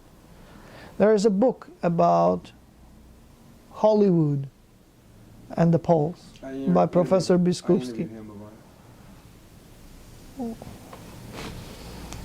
Need I to say more? Well, let me ask you this, and again, this is the slippery slope. This is the problematic. Hollywood's war against the Poland is overwhelmingly liberal Jews. Not entirely. There's a lot of worry about stereotypes. But is that irrelevant to the point, to the issue here? Is it? And he talks about how the Warner Brothers were from Poland and they hated Poland. And they never talked. Is that, to what degree or not, is that relevant? That but you see, you have to ask them, not me, because on the popular level, the perception is very simple, just like with communism. Oh, you see, Jews hate Poles. That's why Poles are horribly depicted in movies. Wait, there is a movie made in Hollywood about Polish escapees from the Gulag with Colin Farrell. It's a great movie. It'll be out in a week. Mark my words. And The Big Lebowski was not so bad. Not making fun, but popular perception is that Jews run Hollywood and they hate Poland. Popular perception is that Jews were communists and they hated Poland and the Poles. I don't dabble in popular perceptions. I understand them and I study them and I appreciate them. But this is what I dabble in. I dabble in the truth. And my truth, or any truth, will not be obscured by prejudices and stereotypes, because then I wouldn't be any better than the crowd in Hollywood, in the Communist Party, or in academia that behaves dishonestly and menacingly to my and your freedom. Do you understand? Mm-hmm. Yeah, sure. I understand your position. So, what you're asking me is is it legitimate for embittered Polish Americans to hold stereotypes. It's legitimate for embittered Americans of Mexican or Chinese descent to hold any stereotypes they want to. It doesn't do anything. If you endow a chair or send me kids on scholarships, then we can talk. Otherwise, why bitch and moan? It's completely counterproductive. And unlike Professor Biskupski, who's not cautious, who's absolutely terrified by what he discovered. I'm not terrified by what I discovered. I just say, well, that's how it was. And then I try to be as balanced and fair as it's possible. You read my After the Holocaust, so you know. What do you mean terrified by it? What do you mean by that? He is of the liberal milieu, and he is with the politically correct crowd. Basically, the March of the Living. Do you have any knowledge about that? Or Yeah, could you tell me? I saw it a couple of times. Do you have any ideas about it? Well, it's one way to commemorate the Holocaust, and it's one way to solidify nationalist consciousness of the young Israelis. Does it aggravate anything in Poland? Well, they come with an attitude because they're scared. They think they will be attacked. So they expect the worst. Their teachers prep them for it. Okay. But you should go to Israel and ask those questions.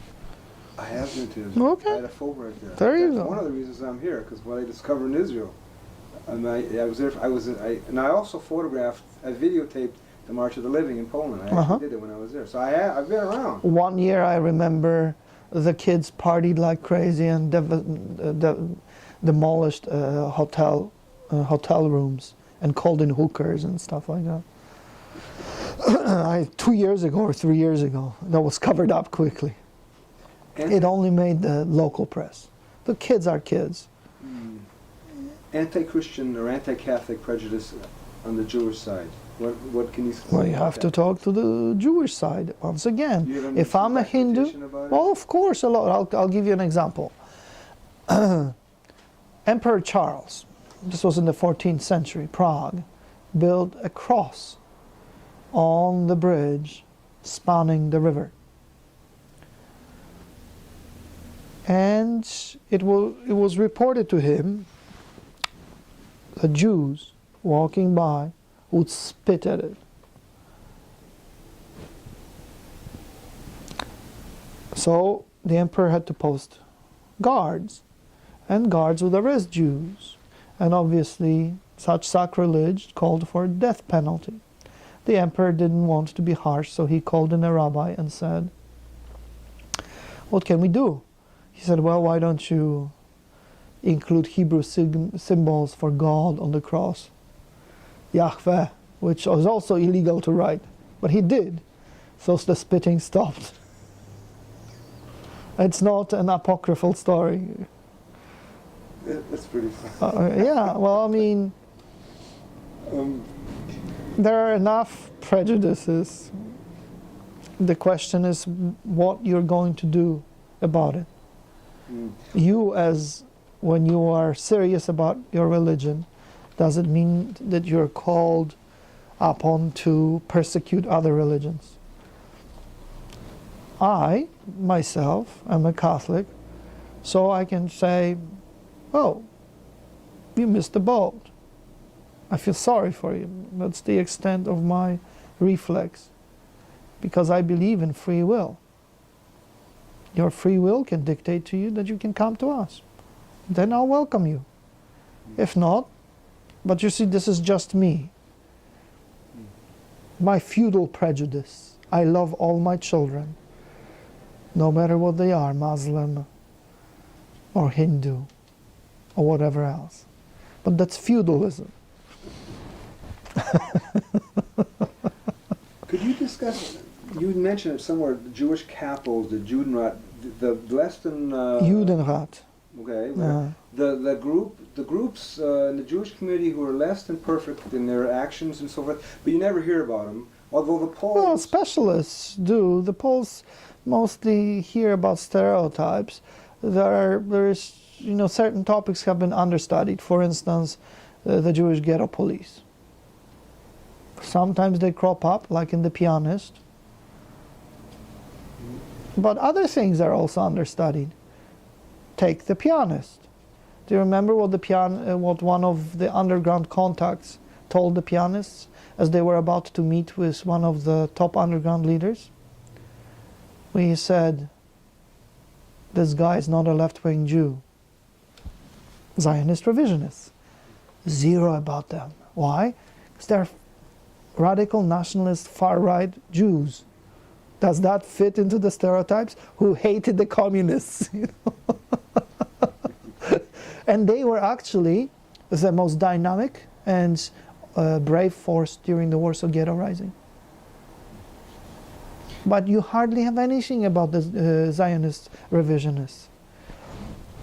No, for people who don't, you're talking about the far right, Hitleresque or fascistic, I've heard them described as neo-fascistic. Well, the fringe of the Zionist revisionists, would even write that there was no difference between them and Hitler except for anti-Semitism. But it was in the 30s, before the Holocaust. So, yeah, they admired Mussolini mostly. They didn't admire Hitler. The mainstream Zionist revisionists were fascistic, yes. But don't use it as an invective, but a descriptive. They liked fascism, but remember, everything evolves. Do you know the name of the Zionist revisionist party today in Israel? Yeah. Was it, is it Shas? It's the Likud. The mainstream right-wing Likud. That's the Zionist revisionists. These are the Jabotinsky's people. Netanyahu's father was a pallbearer of Vladimir Zev Jabotinsky, the main ideologue of the Zionist revisionist movement. And you see, knowing things like this is not sexy. And it should be, because it's interesting, no? Yeah. So it also shows you that pre-war extreme nationalist parties of Poland without communism would have evolved into something like the Likud, but the Polish way, because nothing stays permanently the same. After all, the same parties before World War I supported parliamentary democracy, and they were not rabid. In crisis situation, radicalism sets in. And if you're surrounded by Hitler and Stalin, wouldn't you call it a crisis situation? It's not an excuse nor an apology for them, just a description.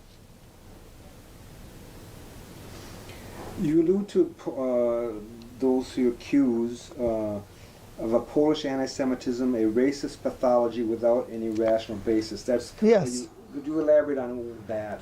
Well, that kind of assault upon well, this goes back to sucking the milk. This is what they mean. It means, for instance, that when the priest starts a cooperative to organize the peasants, to pool their resources together, which eliminates the Jewish middlemen, this is completely irrational and anti-Semitic. So it must be a pathology. Everything is anti-Semitism and it's all pathology. It was simply not true. There were people who were sick, unwell, and pathologically hated Jews, yeah.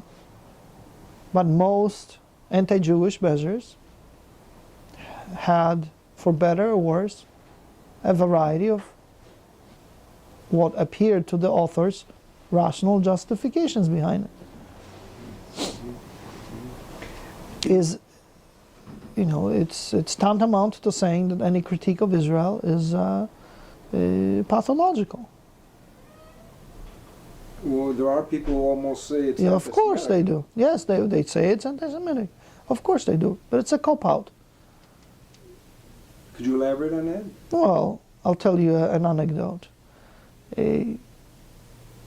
Because of the Holocaust, it's extremely hard to be balanced and measured and describe and judge certain phenomena involving the Jewish people in a scholarly way.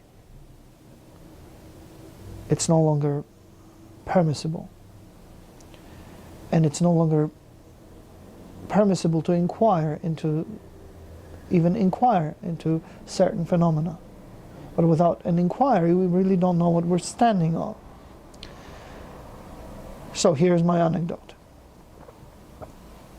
Prime Minister Disraeli, who was a converted Jew, converted to Christianity when he was a child, heard that there was a Jewish conspiracy. And he quite, in earnestness, in one of his letters said, I would like to belong to it, but I just don't know how to sign up.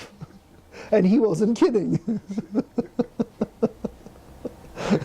You see, try to even joke like this publicly. No. Certain things are just off limits, and I can't stand it. I mean, I have inquired into a variety of issues.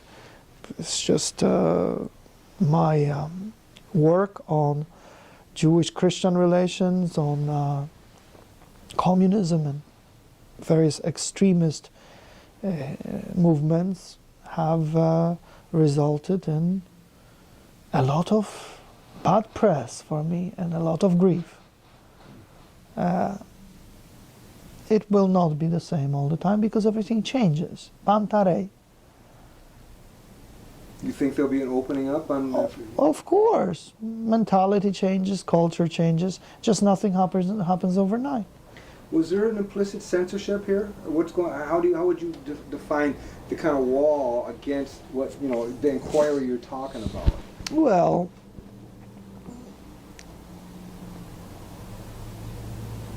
I will refer you to an article by John Radziłowski in the last issue of the periodical Glaucopies.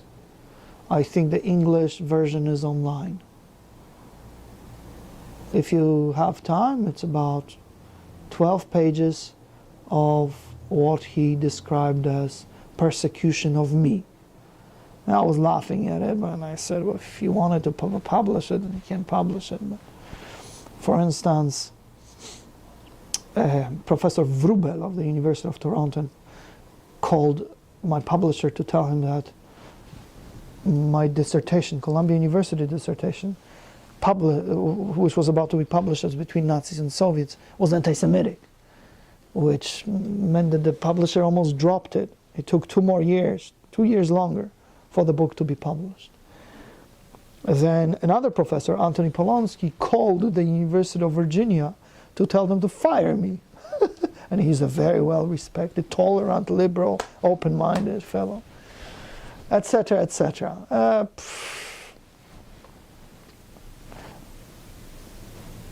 My family has survived quite a bit. I'm the only male member not to have died on the battlefield, not to have been to prison camps, or tortured by the secret police in the past 300 years or so. So, that includes women in my family too. What they do to me in America is annoying, but it's a joke in comparison. By American standards, I understand why John Radziłowski got upset, because he's an American of Polish descent. He's a professor at the University of Alaska, and he got upset because it's unfair. But by my standards, it's not a big deal. That's why I don't care about any of this. Do you have tenure and stuff like that? We don't have tenure here. Tenure. I've run across this commentary before from other scholars, this kind of thing. Whether it's about Israel, whether it's... I could have had tenure had I stayed at the University of Virginia, but that didn't happen. Norman Finkelstein, Yeah. he's liberal, left, whatever, but he lost his job for criticizing Yeah. Israel and all that. No, I don't have tenure. And I'm not criticizing Israel or the Jewish people or the Polish people or anything else. I just poke around. That's all. I'm curious, don't you think, that only truth is interesting?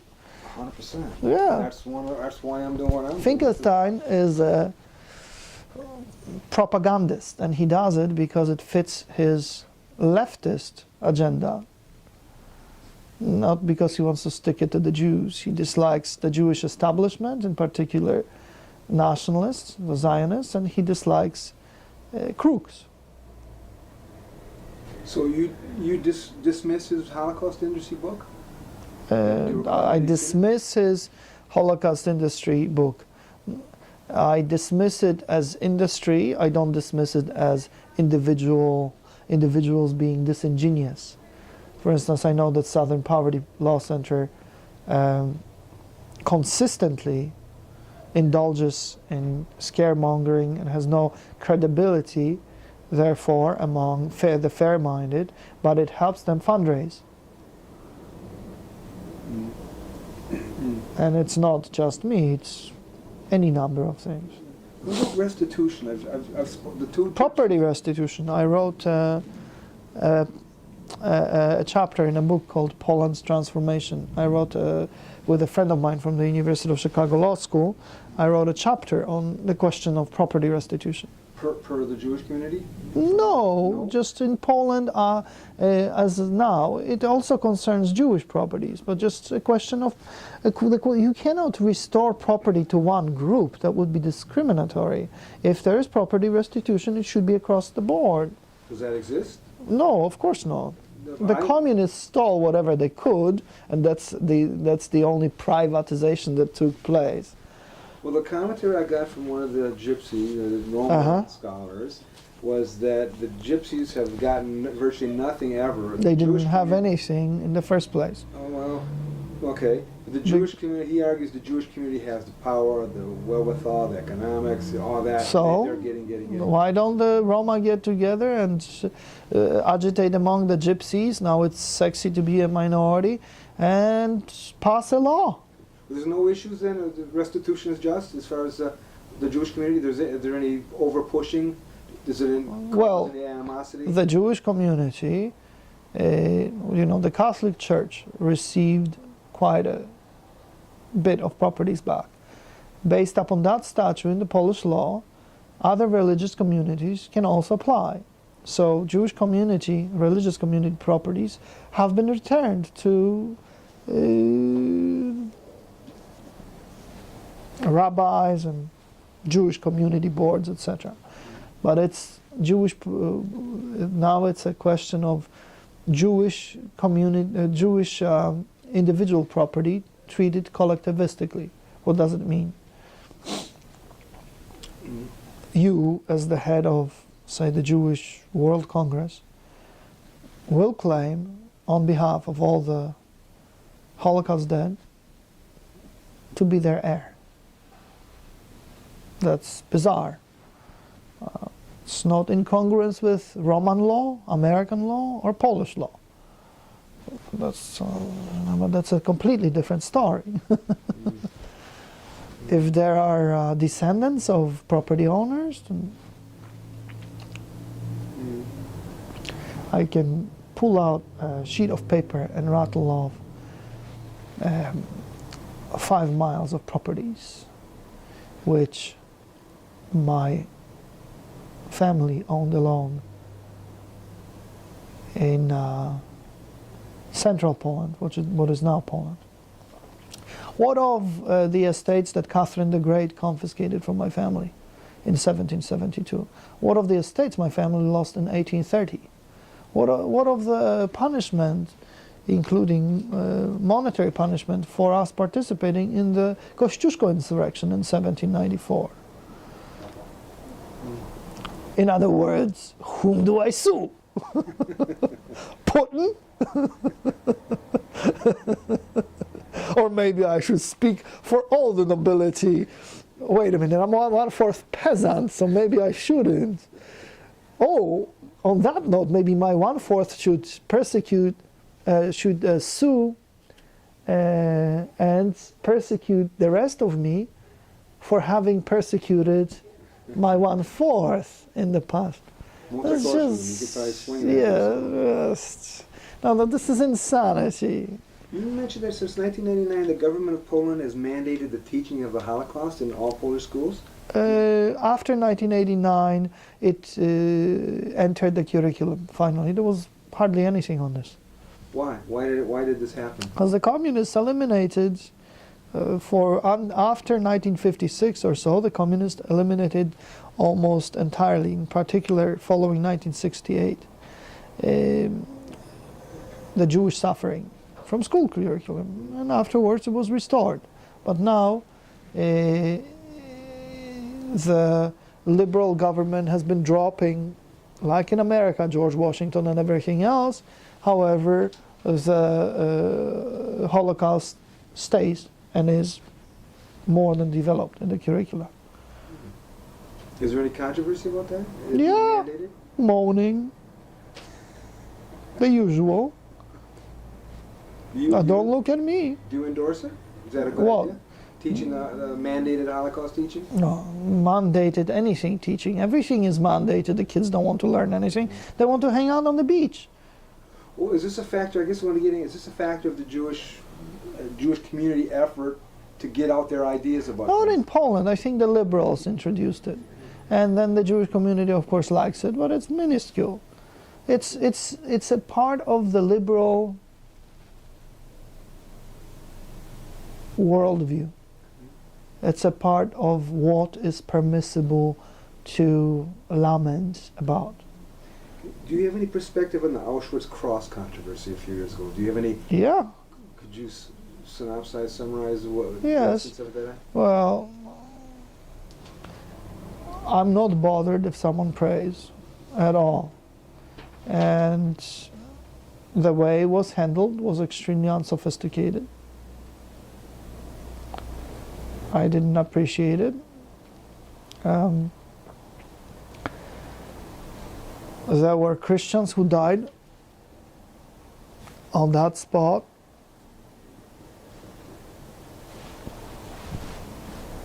And I don't see anything wrong with praying for them. And if someone wants to pray for Hindus or Muslims or Jews, I don't see anything wrong as a Christian. If other religions are offended, well, then they can send curses my way to counter my prayers, you know. But the topic of Jewish anti-Polonism has been virtually ignored by historians. You've stated that. Could you elaborate on that? It's been ignored. once again, The topic of Jewish anti-Polonism Polonism has been virtually ignored by historians. The fact that from Jewish, well, anti-Semitism is just covered and covered. well, covered, I've covered. just talked about it for 6 hours. So what Well, else would you like me to say? Well, that particular aspect of it. Well, just you've touched on a lot. It's the perception, and the perception is that when stereotypical and false views are advanced about Poland and things Polish, and most of those come from sheer ignorance, then there is no prejudice implicitly or explicitly perceived as far as their purveyors. So you So if that professor of chemistry at Princeton says that the Poles deserved such poor opinion because J.T. Gross described so well everything, then it must be true. It means reflexively American mainstream public and academia is preconditioned, like the Pavlov's dog, to accept the worst tales about the Poles without questioning the motives of the purveyors. Won't you think so? Mm-hmm. The motives you generally see is the search for power and not... It depends. It depends. There are usually a multitude of reasons why calumnies and falsehoods are spread. Some of it is a drive for power, to rule over my conscience. Other things can be just sheer prejudice or sheer stupidity.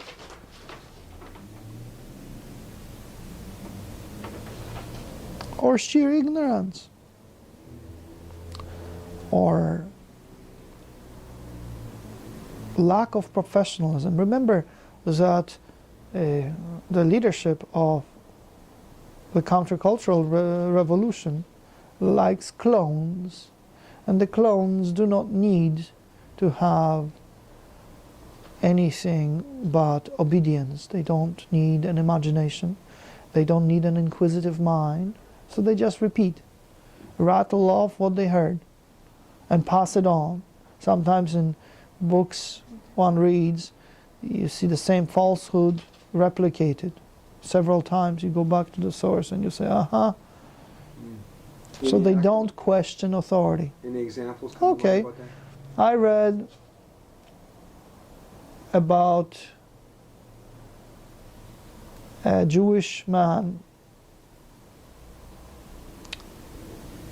being assassinated by the Poles, anti-Semitic Poles, somewhere in Western Poland or what used to be Eastern Germany in 1945, fall of 1945. And so I looked at the footnote. It directed me to another book. So I picked up that book. Once again,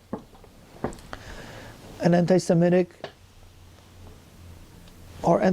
Poles murdered a Jewish man.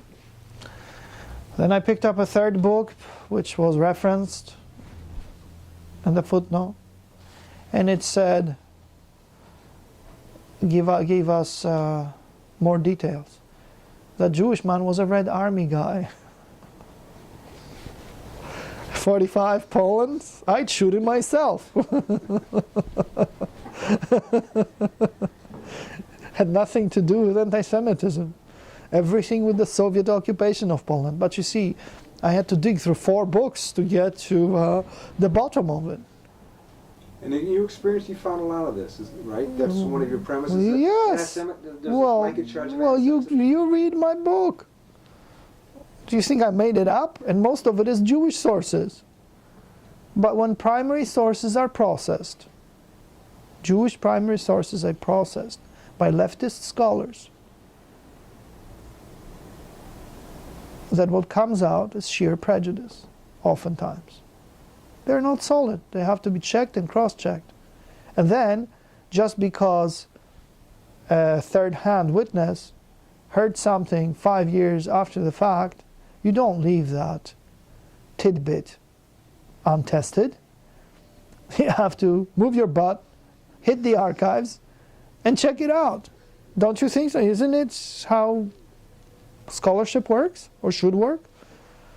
Well, it should, but if you're lazy, it's better to be a postmodernist. You don't have to do anything. All you have to do is spew sexy theories. You quote the Jewish scholar, and I'm asking you, you just excerpt this quote, and it's very interesting. It's about survivors, Holocaust survivors. Oh, Dr. Greengraud. Exactly. Well, there you go. Not a Jewish scholar, a scholar who happens to be Jewish. And he could have written that about people from Patagonia. It applies to anybody. That's just good, empirical, logocentrical scholarship. Okay. Could you address this? I mean, how? I need you to have it on tape. The issue that he raises, and you quote, is he describes a lot of the testimony of these Holocaust survivors as Judeo-centric, local-centric, egocentric, on and on and on. Preposterous verbosity, graphic. Yes. Okay. Could you elaborate on that? The difficulties in the Holocaust survivors' testimony. It's not just Holocaust survivors. Witnesses like to pontificate about everything. Very few people are disciplined enough to write about things that they saw directly. And even when they saw something, they are not necessarily accurate. It has nothing to do with being Jewish. He stated the obvious, but he stated methodologically very early on. whether those are Jewish or not Jewish. And I thought it was very interesting that there is a legitimate scholarly tradition even concerning the Holocaust. Raoul Hilberg was even harsher. He would exclaim, what is it? I was Hitler's mustache again? I want to mention a story. I will wind up with this. You've been fantastic. I really appreciate it. But I interviewed Polanski. I've spoken with him, Antoni Polanski. And I'll tell you that I'm very sorry for you. Well, it's interesting. He's very, he's a nice guy. he's a very, of course he's a nice guy. But let me say, this is why I'm struggling. I want to quote your side, or not your side, but another side of the story. I interviewed him for 2 hours or something, and he's very nice and charming. And I asked him, of course. He quotes Richard Lucas, some material. And Mr. Lucas said, when I first contacted him, he didn't want to be interviewed. And he said his wife is sick and all that. And I asked around, and they were saying, oh, you know, he's been beaten down by all He's this. checked out of life. And I contacted him again. I've had some email exchanges, and I've convinced him to go and discuss, particularly, I was looking at the selling of the Holocaust. Do you remember that? He wrote this little article. Yes. Well, the thing about it, when I was interviewing Mr. Polanski, I brought up that because Polanski quotes that, and he calls that anti-Semitic. He called Lucas, and I thought, wait a minute. And I didn't say nothing, but that was the reason why I pushed to get I want Mr. Lucas's opinion, because the wall of this is anti-Semitic. You're an anti-Semite. Mr. Lucas is in it. Everybody's anti-Semite. So it's like your perspective and his perspective are never seen, or they're squashed. No one knows it. So could you give me feedback on what I've just told you? Well, that's between God and Professor Polanski. I can't help him. He used to be rather fair and balanced, but he lost the scholarly discipline at the end of his journey. But he caused people like, he didn't mention you by name, but he mentioned apologists for Polish nationalism. He brought in a few, it all came out, and I was surprised that it was like, you people like yourself are not relevant to the Polish scene anymore, academia. I mean, the point I'm making is that, don't take it, that's particularly Polanski, it's about but the I know. war. But look, I am even more hated in Poland because young Polish scholars, or middle-aged Polish scholars, embraced wholesale the bunk that came from the West after 1989. And the communists did too. Why? Because communist propaganda was no longer working. But here was a ready paradigm how to bash tradition and patriotism on the head. So it was too convenient to pass it.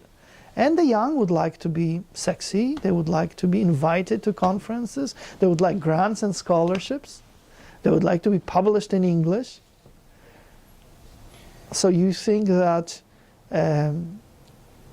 what I do brings anything but grief, then you would be wrong. What I do by touching anything Jewish and Polish has brought me nothing but problems. So I don't need to do it. As I said, I'm not making any money. Are you beginning to get intimidated? No. Or are you having second thoughts about... No. Are they going to send the secret police here and start shooting? Then fine. No, but grants, lectures... I don't care. I don't care. I don't care. I mean, now things are a little bit different because I have a family, but I really don't care. I have a very, very strong support network, and I'm a snob. So even under the communist occupation, when we were children, my grandmother said that this was all nonsense, that we were always right. But this is simply, I'm rosy sunshine by definition, and it's simply my personality. Just in summary then, what is your crime? And for all these people who are... I don't know, ask them. Well, come on, you have to, you have a sense of, you're a scholar. All this hate is coming your way. But this What is do you make of it? well, it's very simple. I dare to have an opinion. And they are so open-minded that their brains fell out.